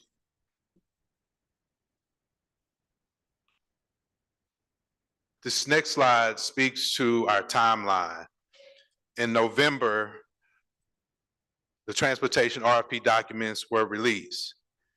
In that space, in that time, and prior to November, as Dr. Borsade mentioned, we also developed a transportation task force. It consisted of different departments such as special education department, English language learners, students in transition, principals, network superintendents, safety and security, communications department, parent liaison, athletics, career and technical education, just to name a few. With this group, this task force, we were able to clearly define our expectations for our potential transportation provider, and again, eliminate our blind spots. The RFP was due on December 16th, in which we conducted a fair and competitive bidding process to make the recommendations for the most qualified provider. And so tonight, we will be providing our recommendations to the board of the vendor that meet our service, safety, and financial requirements. And before I get into our recommendation, I do want to also not only talk about where we are, but also look into where we're growing. We either win or we learn. So for this year, in the column to the left, you see that this year was for us to stabilize transportation, again, using the multi-vendors to transport our students for the remainder of the year. We internalize our routing and our call center. And our goal, again, is to reimagine transportation. One of the big areas that we have definitely grown in is what was mentioned and discussed earlier, in which starting on January the 21st, our registration started for our families to be able to register for the 25-26 school year and opt into transportation. We have also improved on our accountability measures and enforced compliance standards with our vendors. And we're working to strengthen our family communications through a dedicated transportation support system. In the middle column, going into our next year, where we'll be internalizing and being more autonomous, where we'll build our internal capacity with the positions that you see listed below: routing specialists, transportation specialists, field supervisor, administrative assistant, and providing the adequate training to support those positions. We're going to monitor our key performance indicators and achieve the 95% or higher on-time performance with data-driven improvements. And we're also going to conduct stakeholder and community engagement forums and sessions so that we can inform, educate, and in some cases, unlearn and relearn our new processes utilizing transportation. And as we project out in year 3, 26-27 school year, we will have a fully transitioned to a transportation model with the optimized vendor. We expand our tracking and our reporting technology for real-time bus monitoring to ensure that we have transportation that is sustained as we reimagine schools with the information that Dr. Borsade mentioned around our facility master plan. The facility master plan, in which we'll bring our recommendations to the board and have community forums, is an opportunity to imagine and reimagine what schools should look like. And this is all under the guise of transportation. We do have a lot of transportation costs because we do transport students from north to south, south to north. As we look to reimagine not only our schools, but our system, this will enable us to make some quick fixes to transportation, reestablish our neighborhood schools, and again, make SLPS the destination for all of our families and our students. This next slide speaks to our update. Dr. Borsade mentioned that when we did this slide, this was last week, we had over 4,600 families that have registered for the next year. That number has increased to 5,411, which represent approximately 30% of our families. Again, we're going to continue to encourage families to register. Register for next year. Ensure that you get priority for transportation. We're on track to meet our goals of 80%. Again, our deadline is for the first week in March, and letters have been sent out. I do want to again applaud those families that have come tonight, those online that have not only did their due diligence and making sure that you enroll, but we also again wanted to say thank you. Thank you to our families. Thank you for support, and thank you for trusting us with your most precious gift, your children, in which we call our scholars or students. All of these things will help us optimize and be more efficient with our routes, so that we can have a smooth start to the 2025-26 school year. As I often hear from the team, Dr. Borsade, it is a new day. And we're doing a lot of things now to get ourselves geared up, not only for today, but as we look forward in the future. We're going back to the theme of we either win or we lose, we either win or we learn, as we have learned many lessons from not only our current reality and even from our past experiences. And now it's our time to win as we reimagine transportation in the now, and as we move forward to modernize our transportation for our scholars, students, our families and communities that we serve. I conclude this presentation with almost where I started, when Dr. Hubbard in her last presentation to the board in the work session. And one of the areas that she mentioned was on the last slide of her presentation. And she concluded her presentation with that 99% of the concerns mentioned in the review that was conducted by the Council of Greater City School can be mitigated or resolved through the hiring of a new bus transportation vendor for the 2025-26 school year. And with that, we'll be making our recommendation as a walk-on to the board, that our recommendation will be to bring in Zoom Services Incorporated as our new transportation vendor for the 25-26 school year and beyond, as we look to modernize our transportation services in the district. Open up for any questions. Thank you, Mr. Watson. Discussion from Mr. Watson, Ms. Hubbard. Is there like an average number of kids per family? I get real confused when you say we have this many families and then we have this many students. And I know that our family has a lot of kids compared to many families. And just wondering, what's the average kid per family when we say this many families? And then we go down and count students. How does that work out? So I think we should answer it by saying we know the number of students that have, that will be returning. That doesn't give us an indication of how many families, but we do know how many students. Other discussion? Ms. Fowler, President Cousins?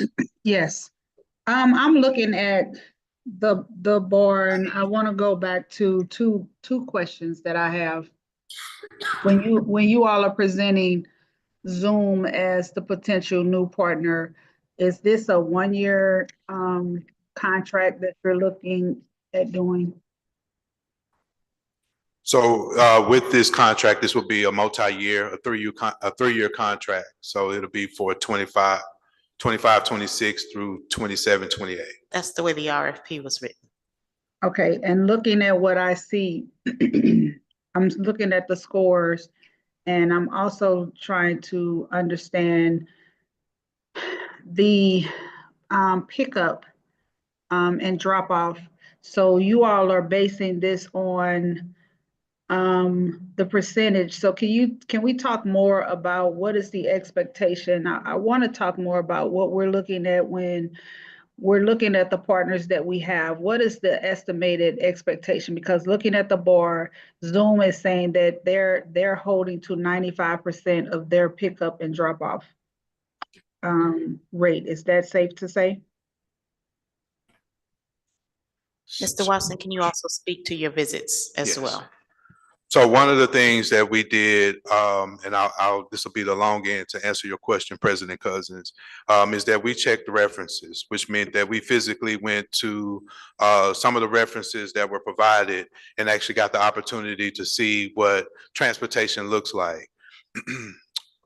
One of the districts, our nearby districts across the I guess on the east or the west was Kansas City, in which we had the opportunity to see Zoom in action. Based on the data and even in their presentation, they had a 98% on-time performance rate. They also had 0 school bus driver shortages. And when we actually went to the base and when we saw what that looked like, and we got there at 6 a.m. that morning, and the team can attest, we probably heard maybe 2 or 3 times where the phone actually rang. We also have, I'm sorry, go ahead. No, go ahead, I'm sorry. Well, so other areas with their on-time performance of 98%, 0 school bus driver shortage. All of the buses were new and they have air conditioning.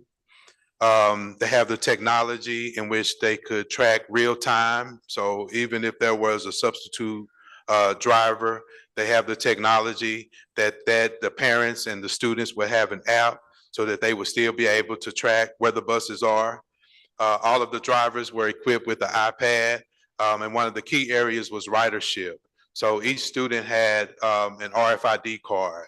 So in other words, as they were entering the bus, they would be able to use the card and we would be able to really accurately track ridership. That's real critical because we also noticed and observed that if that was the wrong bus and that student got onto that bus, it would show up on the screen that this is the wrong bus for the student. Parents would be able to tap into that technology so that they would know where their children are at all times using that new technology. Okay, so to be clear, I just want to make sure, because a lot of the concerns that I constantly see that comes from the parents is the app. So this company has an app, and you're saying that this app seems to be adequate and functioning as it should? So the app, in addition to this dashboard, the dashboard was available for those that were in the transportation department, the operational staff. The same dashboard could be viewed by parents. The same dashboard could be viewed by school leadership, by support staff within schools. And you are able to track on real time. In other words, if I am a school leader since we're at Clyde C. Miller, you will be able to see all of the buses, the transportation that come to and from the school in real time. So on the screen that you see in front of you all, and for our audience here, this is what the parent app looks like on our mobile devices. And you can see, similar to when you have an Uber or any of those type Lyft, you actually see the routes, and you could actually click in and see what time those routes or whether you could track the bus, meaning that I'm looking at the second diagram, the second picture, where you see the route and it's indicated in blue. At any point of those locations, you could actually click and touch, and you would see when that bus reached that stop and or that street. And it's in real time. And that information and what you see here is what school administrators will see, is what parents will see, what those in the transportation department will see. Everyone has visibility of where the buses are in real time and their current ETAs, estimated time of arrivals. Well, Mr. Watson, if the district were to utilize this bus service that means that we are going to also have to get a vendor for the RFID cards as well? Or does it come with the Zoom contract? So this is a package with the Zoom contract. The RFID cards come with this contract. And again, to see the technology that, as I hear Dr. Borshade oftentimes mention, to know students and learn them by name and strength. So when the buses actually get to that stop, that driver will know which student by name as they come on board. So are they experienced with electric buses as well, or is it just diesel or? So, and this is just from our proposals and from their presentation, they do have experience with electric buses. As a matter of fact, the presentation that you have in front of you, I think when you see the blue tires or you see the blue bumper, that does indicate electric vehicles. And that is an avenue that we'll be exploring more in depth with Zoom. Thank you. So just to confirm, all of those things that you mentioned that were provided in your site visit at Kansas City, that's included in this package. So all of that technology, the air-conditioned buses, and whatever their, and I know it's in the presentation in terms of their compensation package and their policies, which I think are important for driver retention. All of that stuff is going to be what we would be getting if we approve this. Yes, sir, that is correct. And according to this, they do have the fleet of buses available for St. Louis Public Schools. It will be AC on all buses that will be delivered by May or July 2025. That is correct. And I guess if you could speak to it, what is their track record in terms of coming into a new city and recruiting drivers? Because I know that's been an issue for us in the past, and that would be a concern, bringing in a new vendor into a new market who they're not familiar, the drivers aren't familiar with them. Before you answer that, I want to just name that in terms of the dates, July, May, or what's the date? May through July, that is, there's a domino effect. So we have to make sure that we do our part so that we can hit that May or July. But if we wait, that date moves out. Thank you for that clarity. And that is, which is why we wanted to bring this recommendation to the board today, this evening, so that we can begin that process and that implementation plan. Some of the perks that we've heard as we, again, not only visited different bases, but also just contact some other references such as Omaha. And some of the feedback that was somewhat different from what we've heard in the past is that they do offer benefits to bus drivers. And with the benefits of 401k plan, those things seem to be attractive to the bus drivers. So our next steps as we, and again, bringing this to the board, is that we will meet and we will provide an implementation plan in our upcoming transportation meetings, where we are outline and give updates, weekly updates in terms of where we are with staffing, and just really getting ourselves ready for the start of the 25-26 school year. Any further discussion? Yes. So, I mean, I'm sure we don't know, but I'm just curious, have we identified or have they, if they know, was that part of the questioning? Would they have a hub? Would they have the location of where their buses would be? I'm kind of I want to ensure that this transition would be as smooth of a transition as possible, because this is going to be different and it's going to be new, as Vice President Davis is saying. When you're going from a vendor that is not familiar pretty much with St. Louis, with this population, with the area, we want to make sure that the transition makes sense and that we are as prepared as we can be. So how does that look in regards to, or do we know in regards to location for their buses? Understanding, I know we have our routing and everything set up in-house, which is why it's important for our families to do the online registration, making sure that they're opting in on transportation so that the district can know and have a clear understanding on who's going to need the transportation and why that's so important to do that now. And I want to commend you all to do this in February, and school doesn't start until August, but this is how important we know transportation is in trying to kind of flush this out. So as a part of the RFP, we had a transition plan. Can you speak to the transition plan, Mr. Watson? So as part of the RFP, as Dr. Borshay mentioned, it includes the transition plan from where we are today and getting us through June, July of this year. As we get ourselves geared to have these conversations and more in depth, that is definitely something that we'll provide visibility to not only the superintendent, to the board, and to the community at large.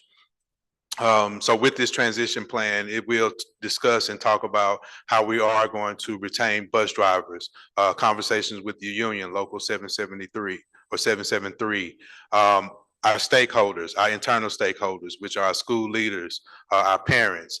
This will definitely be a collective effort as we started this, and which was some of the reasons that when we talked about the task force, that we are breaking down silos even internally so that this becomes a collective community effort. And with that, and what was asked President Cousins in regards to the facility, they have provided within their proposal a facility that would be the north base. But again, there's some more discussions that we'll have with them as we begin our first conversations likely tomorrow. But one of the things that I do want to mention is this is just from our observation when we went to visit and check the references for all of our vendors. It wasn't just Zoom, but we checked all of our vendors and where they had actually an account or a base. When we went to Kansas City, one of the things that stood out was that they remodeled their particular base. And they created a culture that was somewhat conducive to their motto. We noticed that within the space, it was very, I mean, you've seen the tablets, you've seen televisions, they had some rewards and things that incentivize their drivers almost on a monthly basis. So the idea and goal, even within their proposal, is that they are going to provide a more state-of-the-art facility and improve that facility. And there is a slide in their proposal that somewhat demonstrates what this would look like.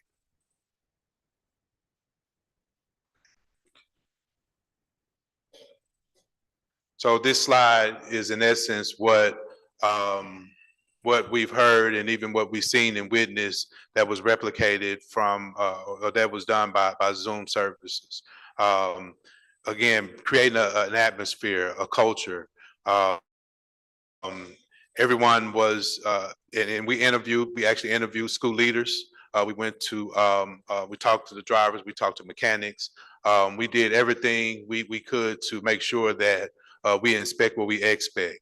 But just looking at the facilities, looking at the buses, again, all new buses, all air conditioned. And some of what you see now on the screen shows what they do to be more employee centered.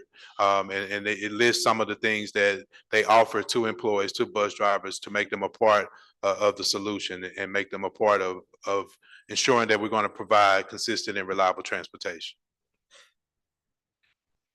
In terms of their fleet that is part of the RFP and that would be part of the contract, have we ensured that it's going to include the appropriate amount of specialized buses to accommodate our number of IEPs? Because I know that's been an issue with past RFPs. That is correct. So we did within the RFP, we gave a percentage of 25% of the 220 routes would be dedicated for our students with special needs, which basically is around 55 of our buses will be those type C buses that would help accommodate those students. And again, they're air conditioned to meet those accommodations for those students that have those needs. And that was in collaboration with our special ed department. As you mentioned, that has definitely been an issue of the past, not even now, but in past years. And we made sure that we had our special ed department at the table, our student in transition at the table, our English language learner at the table, as well as our principals. We had the principal for our special school, Nottingham, at Gateway Michael, and we made sure that they had a seat and a voice as we went through this process to make the recommendation that we bring forth to the board tonight. Ms. Hubbard. Can you take a slide back to the driver pay one? It's right before the last one. Just like to read out that the starting hourly wage is $28.07. Excuse me. Which, if I did my math right, comes out to about $30,000 a year and benefits. Is that accurate? That is accurate. And do you think, obviously they would have to get the CDLs, any of our cab driver partners would be interested in being school bus drivers? We can't speak for them, but I mean, would we be interested in recruiting them? we will leave that up to them. Okay. Yes, but that sounds like a good idea. Yes. I think it's been helpful for a lot of drivers in the city. Any further discussion? How many buses? Total is 220 buses, and 55 of those will be our type C for those with special needs. Okay, thanks. Well, I'll make a motion. Oh, Hold sorry. on. I'm sorry, Vice President Davis. I just want to make sure that this is like recognized, put on a record.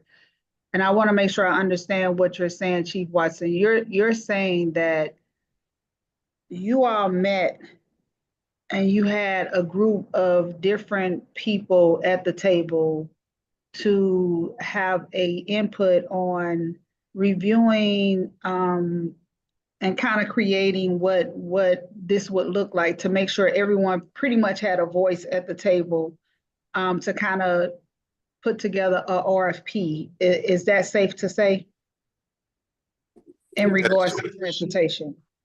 That is correct. We had anywhere between 45 to 50 of our internal stakeholders that represented all different departments, department heads, schools, early childhood. We got as many voices, we got as many departments. And again, that was to uncover any blind spots because we know that when we kind of do our work, we kind of stay in our lane. But what we learned in this process is others have different perspectives. So we wanted to get the different perspectives, parent liaison groups, departments. We brought everyone to the table. And again, when I say college and career readiness, athletics, those that may not have, that initially we may have not have thought that they would have had any input, they did have some input. And that really helped us to make sure that we had a very thorough RFP and the RFP process. In particular, too, one of the last things that we did prior to us making this recommendation is that we did had all of those that submitted in proposals present to the same forum, the same group, this task force committee, all 40, 45, 50 of us in one space, and they got the opportunity to ask questions to the providers at that point in time. And so that was the process, which has been different than what we've done in years past.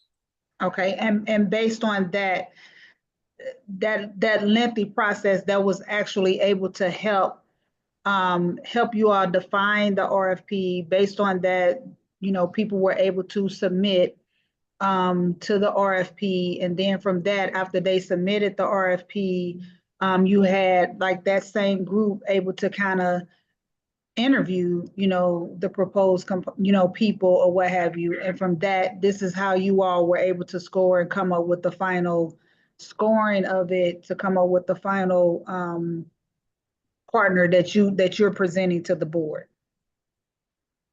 That is correct. It was a very lengthy but intentional process. We wanted to, again, make sure that we touch base with a lot of stakeholders so that they can be involved in the process. So they get the opportunity to see and in some cases, learn a lot more about transportation, as I know I have in the past 6 months to a year, as well as I know members of the team within the department, all led by Dr. Borshade, who has been really intentional in making sure that we had boots on the ground, that we had our network superintendents at our transportation depot. All of these things collectively, so that when we made this decision, it wasn't in isolation. It was a lot of our stakeholders that was involved in this process. So it was very, again, thorough but intentional. And with that, I wanted to recognize and commend you all, because I think in the 3-4 years I've been on the board, this is the first time that I've heard something of this magnitude has been done, and how you all genuinely has taken and understood the seriousness of transportation. And as you said, it literally is that river that runs through academics. So thank you for the work that you all have all done in regards to something so important as this. Ms. Val, did you have some discussion? Yeah, I just wanted to touch again on the number of routes we think that will be served and the number of routes we're running right now with the current system of transportation, and how many drivers that will translate to anticipated need for. So I want to make sure I answer your question. So currently in the space that we're in. If we don't know the number of routes, we don't name them. Just be honest. If we don't know the number of routes, we don't name them. And because we're in this space where we have multiple vendors, our primary provider runs 116 routes. But when we submitted the RFP, or when we put the RFP out, we proposed 220 routes. Because we using alternative modes of transportation, they do cover some of those other routes. So in this process, as we look at ridership, tighten up our routing, we will be able to really come with a concrete number of routes that we need to service our students within the district. And so just to follow up on that though, that is why the registration opt-in is so important, because forever we've been running these go stops and running buses with no kids on them because we just routed everybody and ran the buses. So hopefully this, if everybody, and we're off to a good start, but I don't want people to be surprised on the first day of school if they don't have a route. Hopefully this adds to that efficiency. Is that the goal? That is the goal. And we are highly encouraging families, students to please register for that reason. As you just mentioned, Vice President Davis, this is critical and crucial that we would be able to provide. And the goal is to provide those that register before the date, the March the 7th date, that they will receive their notifications before they leave school, May 2025, letting them know that they have been confirmed for transportation. So it is very critical that our families register for 25-26 school year so that we can make sure that we provide transportation in that manner. I would also like to add that there are some schools where they are close to 100% opt-in. And that is why it's just so important that our Family and Community Engagement Department, as well as our Student Recruitment Department, understands the seriousness of this in helping our families register and opting into transportation. I'd just like to ask, because I want to make sure I have a clear understanding that we are asking Zoom to provide us with 220 buses. Is that correct? That is correct.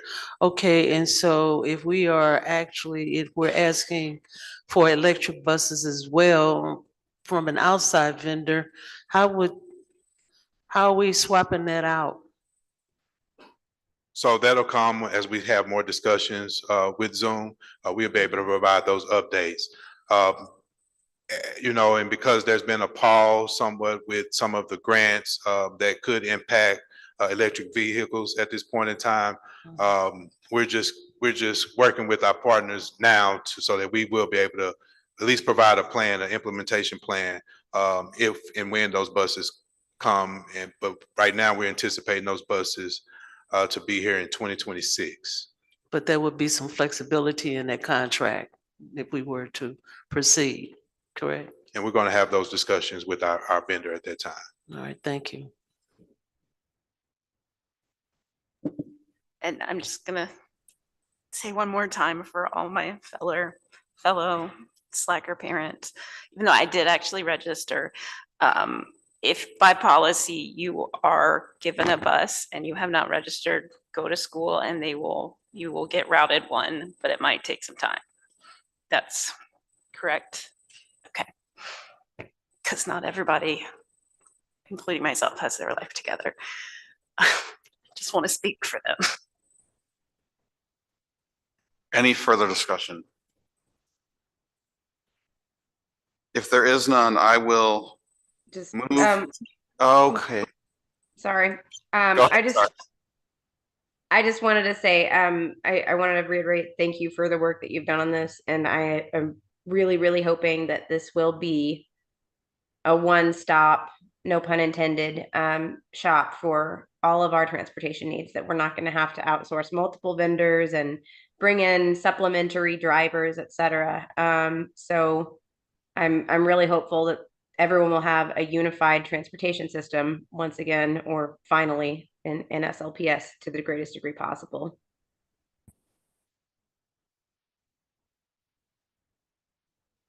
One last call for further discussion. Seeing none, I will move to approve a contract with Zoom Services, Inc. to provide transportation services for the district's student population for the period of July 1st, 2025 through June 30th, 2028 at a cost. Second. I'm not done. At a cost not to exceed $30 million pending budget availability pursuant to RFP 028-2024. Is there a second? Second. Ms. Cousins has seconded. Is there any further discussion? Ms. Vaughn. Mr. Height, Yes. Ms. Hubbard, Yes. Ms. Val, Yes. Ms. Jones. Yes. Mr. Davis. Yes. Ms. Cousins, Yes. motion passed. Great job, team. Great job. Great job. We are going to move on to the consent agenda. I do want to point out for the public and also to reiterate to members of the board, we are moving to a new portal called Diligent Community, which has replaced Board Docs. And you can access that information, that meeting information, on the front of our webpage. If you click on the top, there's a Board Meetings tab, not under the Board of Education tab, Board Meetings tab that will take you to Diligent Community. So the consent agenda is posted on that, as well as the presentations from tonight's meeting, and those will be posted in advance of the meeting. So I just wanted to point that out to everyone, and we'll be discussing added features to Diligent Community as we go on. I know we're going to pull at Ms. Hubbard's request 5.13. Are there any other consent agenda items that any board members would like to pull? Can I get a motion to approve consent agenda items 5.1 through 5.12? So moved. Second. Any discussion? Ms. Vaughn. Mr. Height. Yes. Ms. Hubbard, Yes. Ms. Val, Yes. Ms. Jones, Yes. Mr. Davis, Yes. Ms. Cousins, Yes. motion passed. Can I get a motion to approve consent agenda item 5.13? So moved. Second. Any discussion? Ms. Vaughn. Mr. Height, Yes. Ms. Hubbard, Abstain, even though I'm really excited about it. Ms. Val, Yes. Ms. Jones, Yes. Mr. Davis, Yes. Ms. Cousins, No. That is 4. Motion passed. Can I get a motion to approve 5.14 through 5.29 of the consent agenda? So moved. Second. Any discussion? Yeah. Mr. Height? Oh, hold on. I have some discussion. I apologize. Go ahead. I do just want to point out that on 5.29 is the MSBA policy project update, which we discussed many times. We've discussed at our last work session. This is the complete finance series of our policies, which is being updated. This is the first series of policies through our policy project. We're just going to review all of our policies. And in addition to that, for information on community are the updated procedures that are attached to these policies. These finance policy updates were in the works for quite some while, but this was part of the management assessment corrective items that we said we were going to do in February. I just want to commend the finance team, Dr. Boris Shade, Mr. Tim Schultz in operations, who is our policy project editor, who has kept everybody on track, which was something that we guaranteed MSBA we would do under, and they were very stern about that, and he was able to accomplish this. This is a huge, major accomplishment. I was thinking, I was sworn in this building about 4 years ago, and we were talking about updating the policies on my very first day. And this is the, I'm not going to tell you how many days I have left, but this is the first of that that it's taken 4 years to do. So And also, you did a whole lot of work. Yes. I would like to recognize that. Thank you. I've been championing that slightly less than I've been championing after school care. So if there's any other further discussion, it's been moved and seconded, Ms. Vaughn. Okay, Mr. Height? Yes. Ms. Hubbard? Yes. Ms. Val? Yes. Ms. Jones? Yes. Mr. Davis? Yes. Ms. Cousins? Yes. Motion passed. We're now to board member reports. Without objection, I want to go out of order and recognize Mr. Hikes, who has a special board report and a special presenter, Yes, guest speaker. Thank you very much, Vice President Davis. Parent engagement, strengthening family involvement in literacy. A key part of our district growth is increasing engagement from parents, guardians, and families. I'm excited to share some of the work I've been privileged to work with our partners at AFT St. Louis Local 420, which represents our teachers and support staff, including our safety and trade professionals. I witnessed Ms. CJ teaching parents valuable literacy strategies with dialectic reading, such as picture walks, and allowing them to choose their own books and track their own data, better support their children's reading development at home. She will speak on that more. The response from parents, students, and families has been overwhelmingly positive. To encourage participation, Local 420 provides stipends to pre-K parents at Jefferson Elementary who submitted videos of their bedtime reading sessions, ensuring at least 11 minutes of shared reading each night.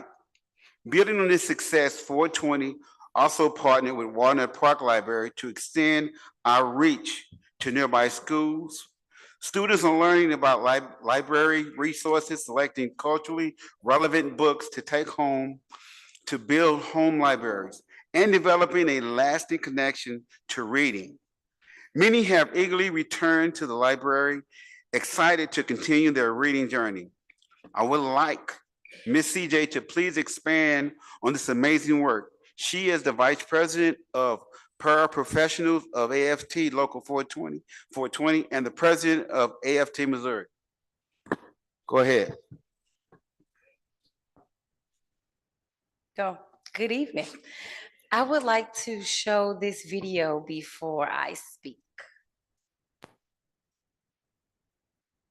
I want to talk about how they remember the information, recalling the information. Reading Opens the World in St. Louis is a 10-week program We asked our parents to record themselves reading with their children. Across the street, there might be traffic. What they doing in the picture? They is sitting down crisscross up. I read every night. Send Miss CJ my videos the next morning. So at first he wouldn't want to read, he didn't want to do it. He was like kind of shocked. But now he's, Mama, record us.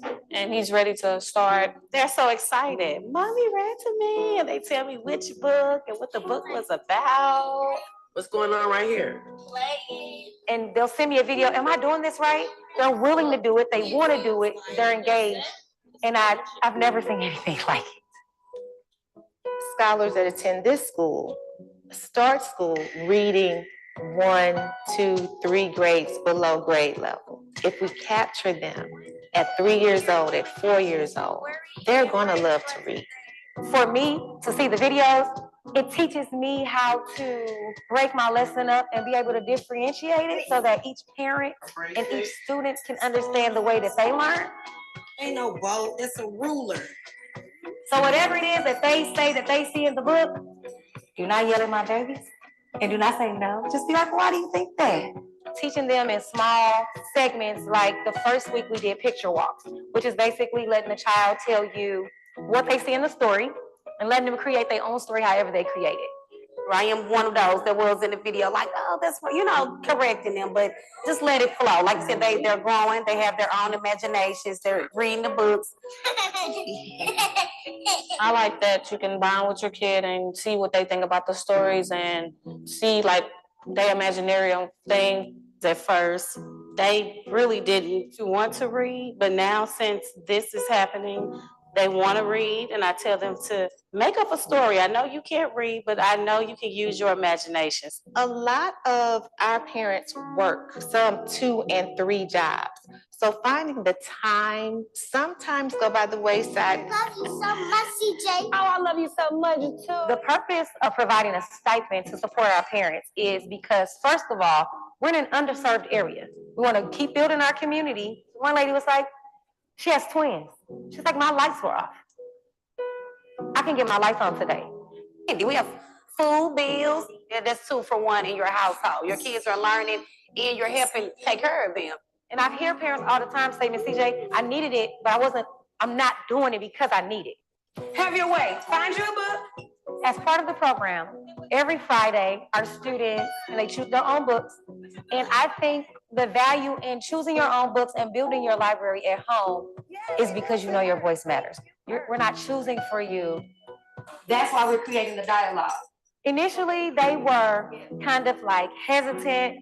They went from not talking to each other to having a conversation, a dialogue in front of each other, with each other. It was amazing. Increase their vocabulary. I love that about it. And he giving they both is having fun. He giving him a hard time.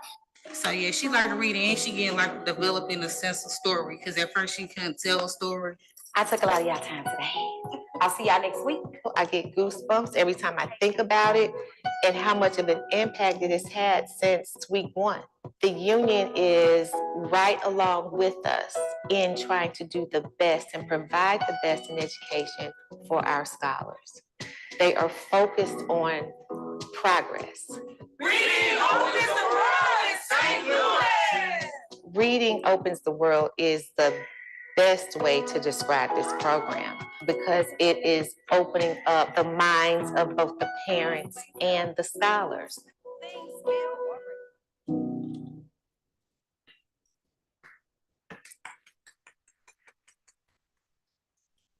As I slip really quick through this PowerPoint, because I do not want to keep taking a lot of our time, I'll go ahead. Once again, I'm CJ. My name is Karan, but please call me CJ because a lot of people call me Karen. It's not a good time to be a Karen. Vice President of the PSRPs for AFT Local 420 and the President of AFT Missouri. For my introduction, next slide. Do I push myself? Which one's where? To the right. Okay. Introduction, just basically saying that reading plays a crucial role in early childhood development. It helps shape our baby's language skills, their cognitive abilities, and their social emotional growth. We know that a lot of our families don't have access to those resources that they need, and a lot of them don't have the knowledge on engaging in reading those activities at home. Our objective was to create a program that empowered students, empowered parents to read home with their students, and provided the necessary tools and incentives to keep it moving forward. Our mission was to foster love for reading among our pre-K learners, enhance language development, and strengthen the parent-child bond, and also provide those resources by providing incentives to support our families.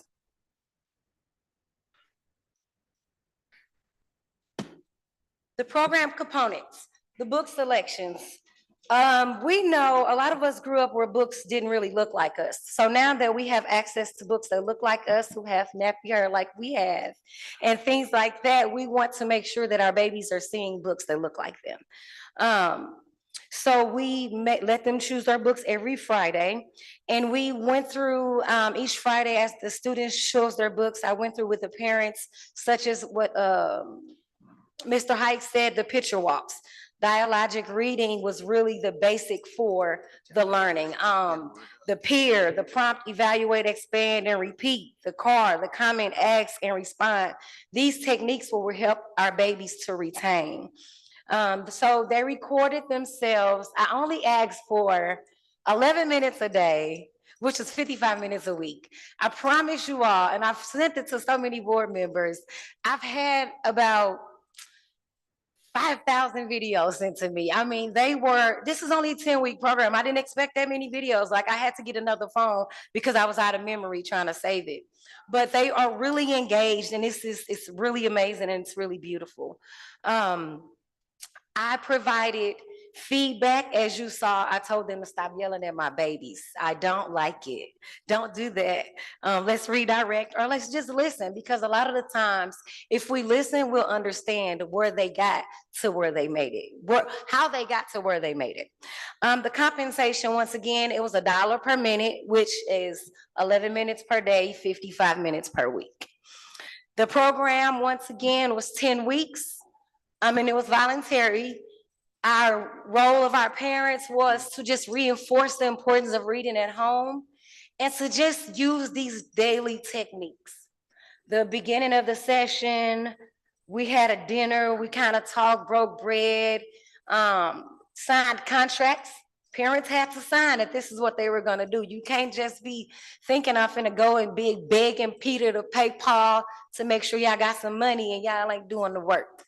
I always say reading and parenting starts at home. And once again, it still takes a village, but this is how you help support the village. The book distribution, even though we let them choose a book a week, I'm sure most of them took at least 6 or 7 books home. They didn't care. I didn't care either. If they want to read it, then they can have it. And if I didn't have enough, I was going to get some more. And as I look at this picture, the books that we did not give to the students, we did leave at Jefferson so that they can help build the library. At Jefferson, they have a library in the office. So while you waiting on your students to come down from the class, you could be reading a book as well. The end of the program, I evaluated our parents, kind of asked them how they felt about it. Even at the beginning, I asked them about their reading skills. Can they read? Can they understand? Can they comprehend? And a lot of people laughed and thought that was funny, but it's not funny because you don't know the resources that people had growing up. And so the outcomes were, we saw increased early literacy skills, as you hear some of the parents talking through the video. Strengthen family engagement and education, as you see the laughs and the bonding at home. Positive impact on children's cognitive and social emotional development. Established reading habits that extend beyond the program, which is what we want. Promote literacy skills, foster family engagement, and support both parents and students. The long-term impact, creating a culture of reading and learning for our future generations. This is just a few of the pictures at the Jefferson Elementary. Mr. Tracy Hikes came in, he supported us. He like, what you want me to do? I need you over here. I need you over there. Go get this little baby. She crying, her nose running. Just go figure it out. Get somebody and do something. But he was willing, he was there, and he made sure that I let him know every time so that he could pop up if he was available. And once again, we partnered with the Walnut Park Library, which we will also be partnering with more libraries. We also let them choose their own books. We brought our books, even though the library has books, but you can't have their books, you only can borrow them. As I heard the librarians explaining every session. We pay for our students to go on field trips from the 4 elementary schools that were in the area. That was Hickey, that was Nance, that was Herzog, and Laclede.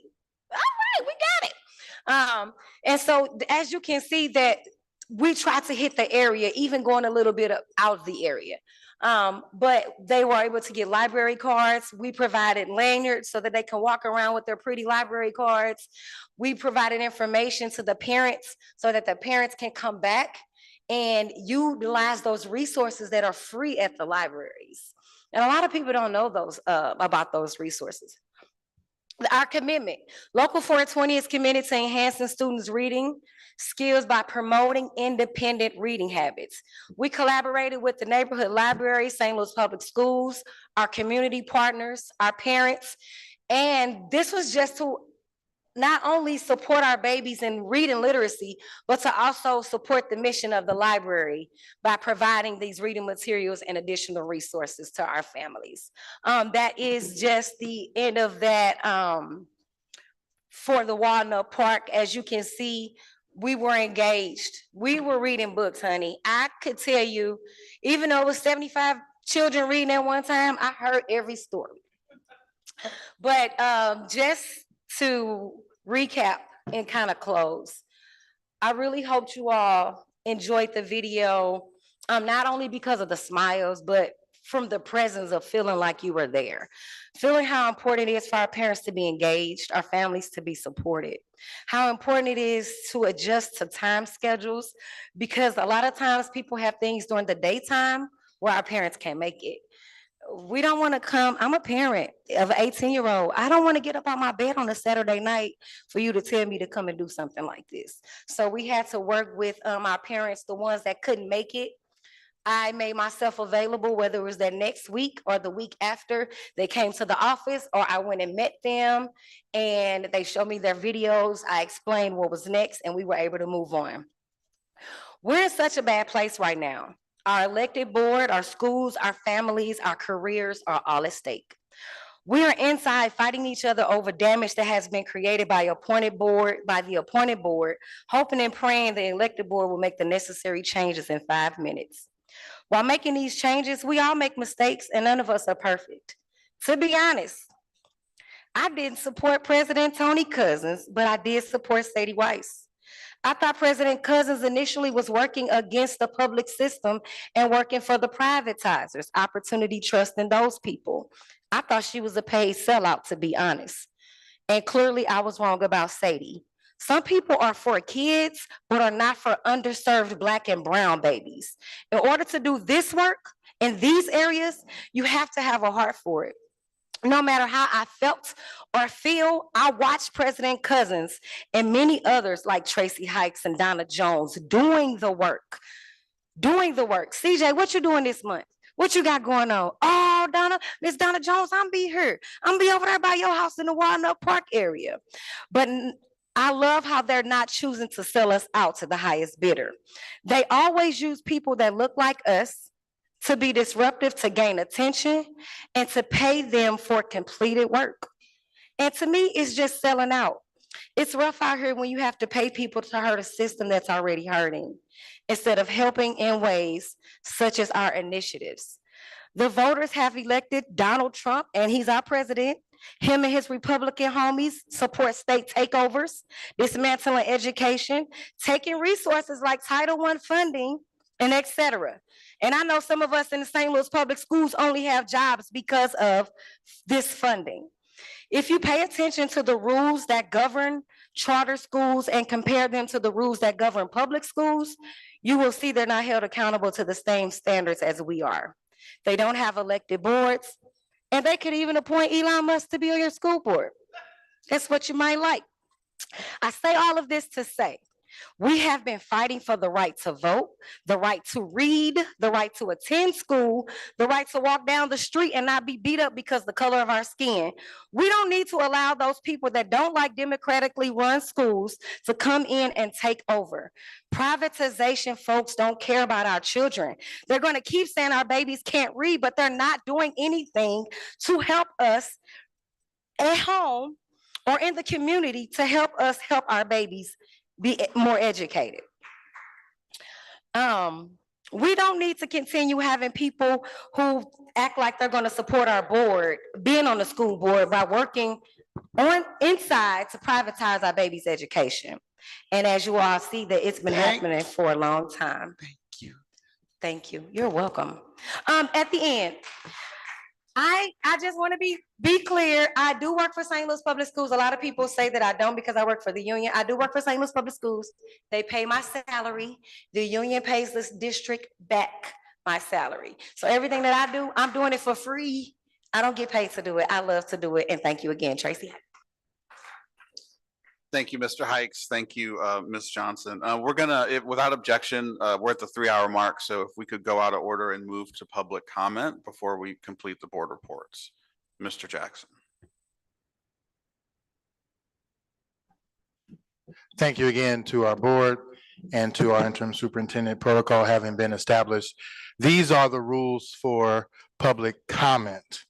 Citizens interested in commenting may sign up on the iPad or with me between 6 and 6:30. We will stop admitting requests to speak at 6:30.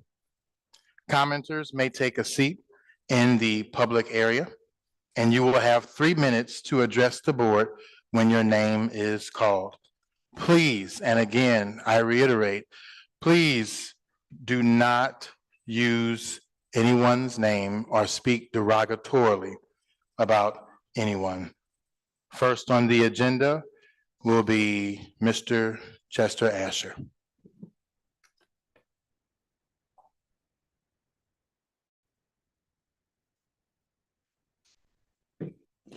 According to the Missouri Board of Education, this district in 2023 had 20.8% of kids reading at proficiency.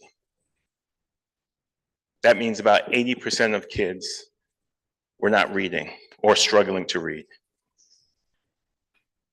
Last year, this district had 20.3% of kids reading on grade level.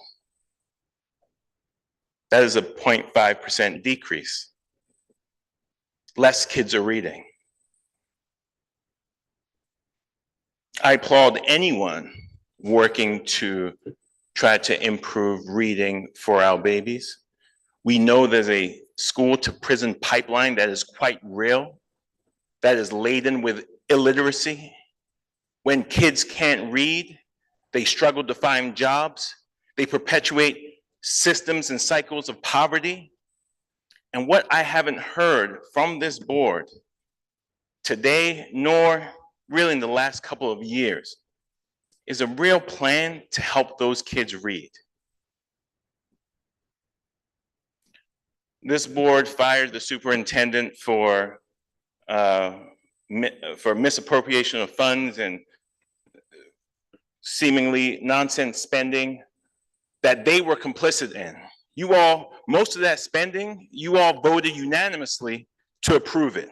You fired her for it. It is up to the public to fire them. On April 8th, we cannot continue. This whole board meeting has been like one big charade of like, we're doing great. We're wonderful, oh my God. Less kids are reading. In this building, less than 20% of the kids are reading on grade level. And so you can have 4-hour meetings about how great you think you are. We need to fire them April 8th. Because if we allow this to continue, our city will decline. Not just the educational outcomes, but that has real consequences in our city.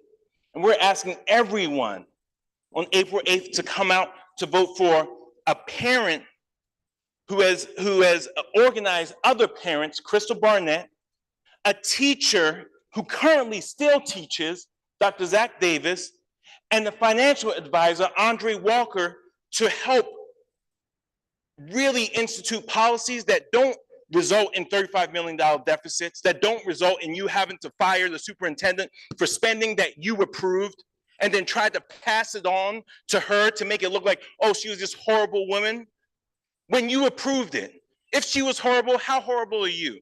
April 8th, people. Velma Bailey.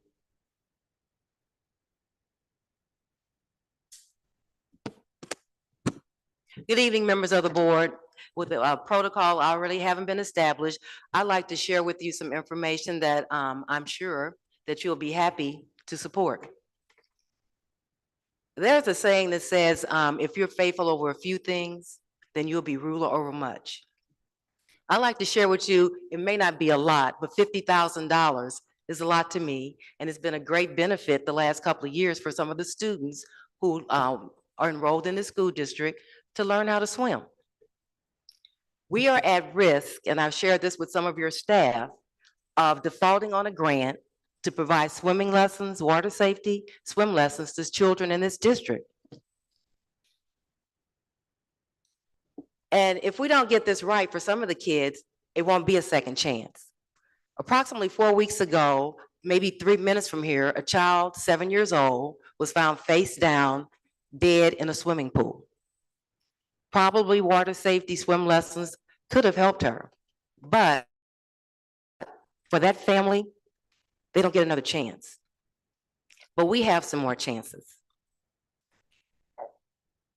According to the American Red Cross, a beginner swimmer typically needs 10 to 20 lessons, and we offer 16 lessons to children at no cost to them. Unfortunately, this year, because of the requirements of the transportation system for children from this district to go to the swimming lessons, we have lost our transportation. But we've asked to work with the board because you have people who are certified, and we do have a small amount of money that we can pay. So I'm asking at this point for the board to help us reduce drowning rates among children. Drowning among 1 to 4-year-olds is the leading cause of death among children. Children, Black and brown, 10 to 14 years old, are drowning at 7 times the rate of their white peers. And we've got the prescription here. Water safety swim lessons, partnerships, the kids can have opportunities to learn a career. At 15 years old, children from this district can get a job, $16 an hour. Training is free, the certification is free, they can work in their neighborhood, they can build small communities. When we get these small groups of children traveling together, learning together, I've shared with you at different times, we've had parents who got in the pool and learned to swim with their children. Teachers have gotten in the pool and swim with their children. I'm not sure what else you want. We have a literacy component. There are so many more parts. I would love to be able to show you some nice videos of the children in this district creating a life paradigm for success. There are scholarships available. There are some developing swim teams where the children are traveling outside the city. It's an opportunity for this board to be a hero. And I'd like to ask you to please review your request to deny us the opportunity to provide water safety lessons to the children. Thank you. Thank you.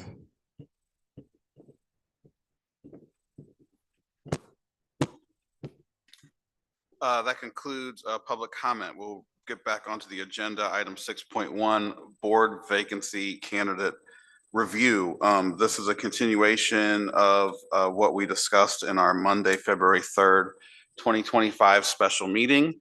There were, if I counted correctly, 37 applications received to fill the board vacancy. Per policy, we are to discuss the applications in an open session. And we then have the option of either selecting a candidate based on the applications or inviting candidates for interview before selecting the candidate. If I have it correctly on the sentiment was on our discussion of February 3rd, that we would use this opportunity, having had the opportunity to review individually the applications, that we would go through the board members who can say which candidates they would like to interview. All of those candidates will then be invited to have an interview for the board. And then I guess after we establish that, we're going to need to figure out a time when we're going to do that and then invite those candidates. Is that, everyone feel that that's what we discussed? Okay. Who would like to start? Ms. Jones, Ms. Vaughn, are you ready for this? Okay. Ms. So Jones. I'm correct, we're naming the candidates that we would like to interview? Yes, of the 37, if you want to Okay. say the candidates that you would like to interview, and we're not going to vote on who to interview. Every candidate, every board member who says the name of a candidate or candidates, those people will be invited. Okay, I would like to interview Kim Squalls.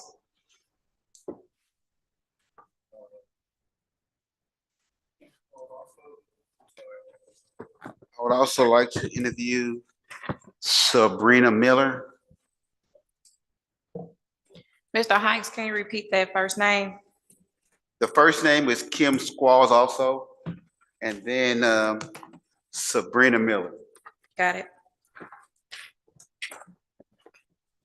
I have Flory Joy Marzado, Tanshine Cole, Kim Squalls, and Ben Conover. Repeat that. Flory Joy Marzado, I can't read my writing. Tanshine Cole, Kim Squalls, and Ben Conover. So there may be an issue with your first one because she missed the deadline. Okay. No, say that, which one was it? Okay, so I mean, if you agree, we'll subject to check that. Okay. If it was after the deadline, you agree that she's disqualified. Yeah, that's fine. But We'll I double check I that. remember reading her before the Monday meeting. But we can Well, double check. Ms. Vaughn can double check that with the timestamps. Yes. Okay. Ms. Val, Ms. Cousins? I have the same as Secretary Jones. Ms. Val? Ms. Val is no longer with us. Okay. I would add to the list, Velma Bailey. Are there any other additions? Okay, with that list, when are we available to do this? My suggestion would be next Tuesday evening, just because my Tuesdays are free. I don't know about everybody else. And then with the idea that we would interview the candidates, select a candidate, select someone for the vacancy, and that person could be sworn in at the work session. To be in person, sir? It would be in person, yes, at 8:01. Okay, I can. On the 18th. Is that Tuesday? Next Tuesday. Okay. Yeah, I can do that. I can do that. Does that work, Ms. Jones? President Cousins, next Tuesday at 5 o'clock? Does that work? Yes. Yes. Does that work, Dr. Borsche?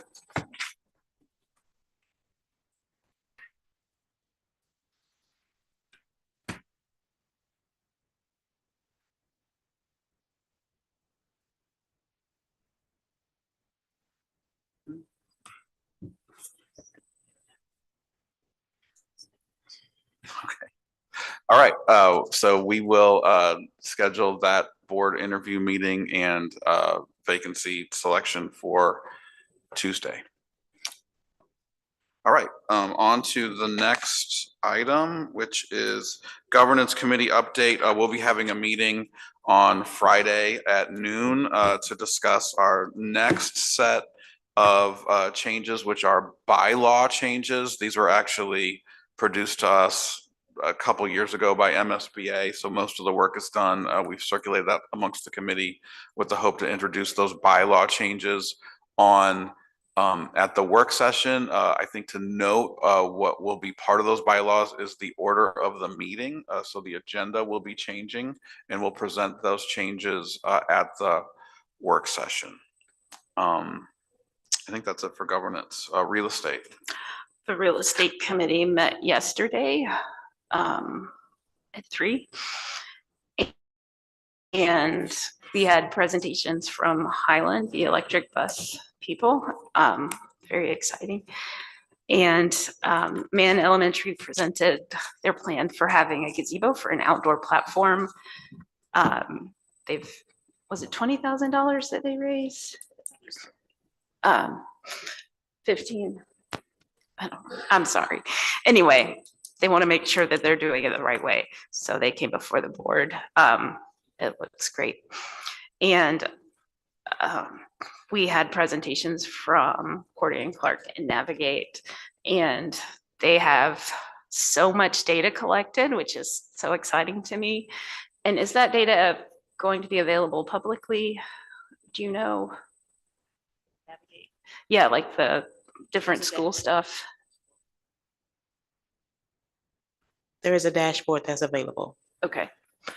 I keep forgetting to check because then we have it. So hopefully we can all take a look at that in preparation for our conversations that are starting. Is that all? I'm sorry. That's enough.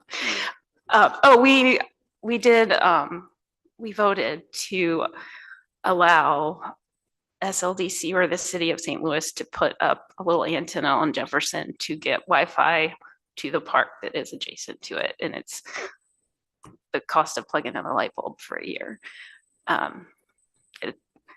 It all seems like magic to just catch Wi-Fi and change it around, but they're doing it and it will help. So that's my real estate committee report. Can I just, Ms. Vaughn, let the minutes reflect it was 12,000. Yeah. That's correct. Thank you. PTO Yes. raised $12,000. Thank you. We have on the agenda a PSRS update. I don't know if you have an update. Okay. We still have that legislation pending. Any other reports of the board? President Cousins? No, I was still trying to understand their report, but no, I don't have a report. I do want to commend the students and staff on the spelling bee event. It was very a large turnout, very successful. I was very impressed. I don't know if that was the first one that the district has had, but to see the parents and the students showing support, the outcome was extremely successful, and I want to commend the staff on what they were able to do.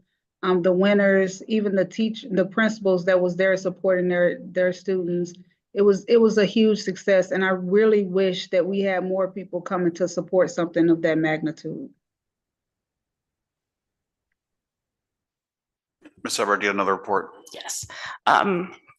Just really quickly, there's a lot of different media around the district and different comments, and I just want to condemn the racism that is out there.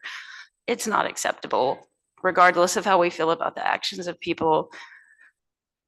That shouldn't happen, and I'm sorry that our leaders of color have to experience that.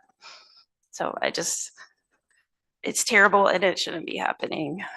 And I want everyone to know that. Thank you. Can we have a motion to adjourn? I make a motion to adjourn. Second. Ms. Vaughn? Yes. Ms. Hubbard? Ms. Val, oh, Ms. Val is out. No, Ms. she's back. She's back, Ms. Val? Yes. Ms. Jones? Yes. Mr. Davis? Yes. Ms. Cousins? Yes. 9:54, we are adjourned.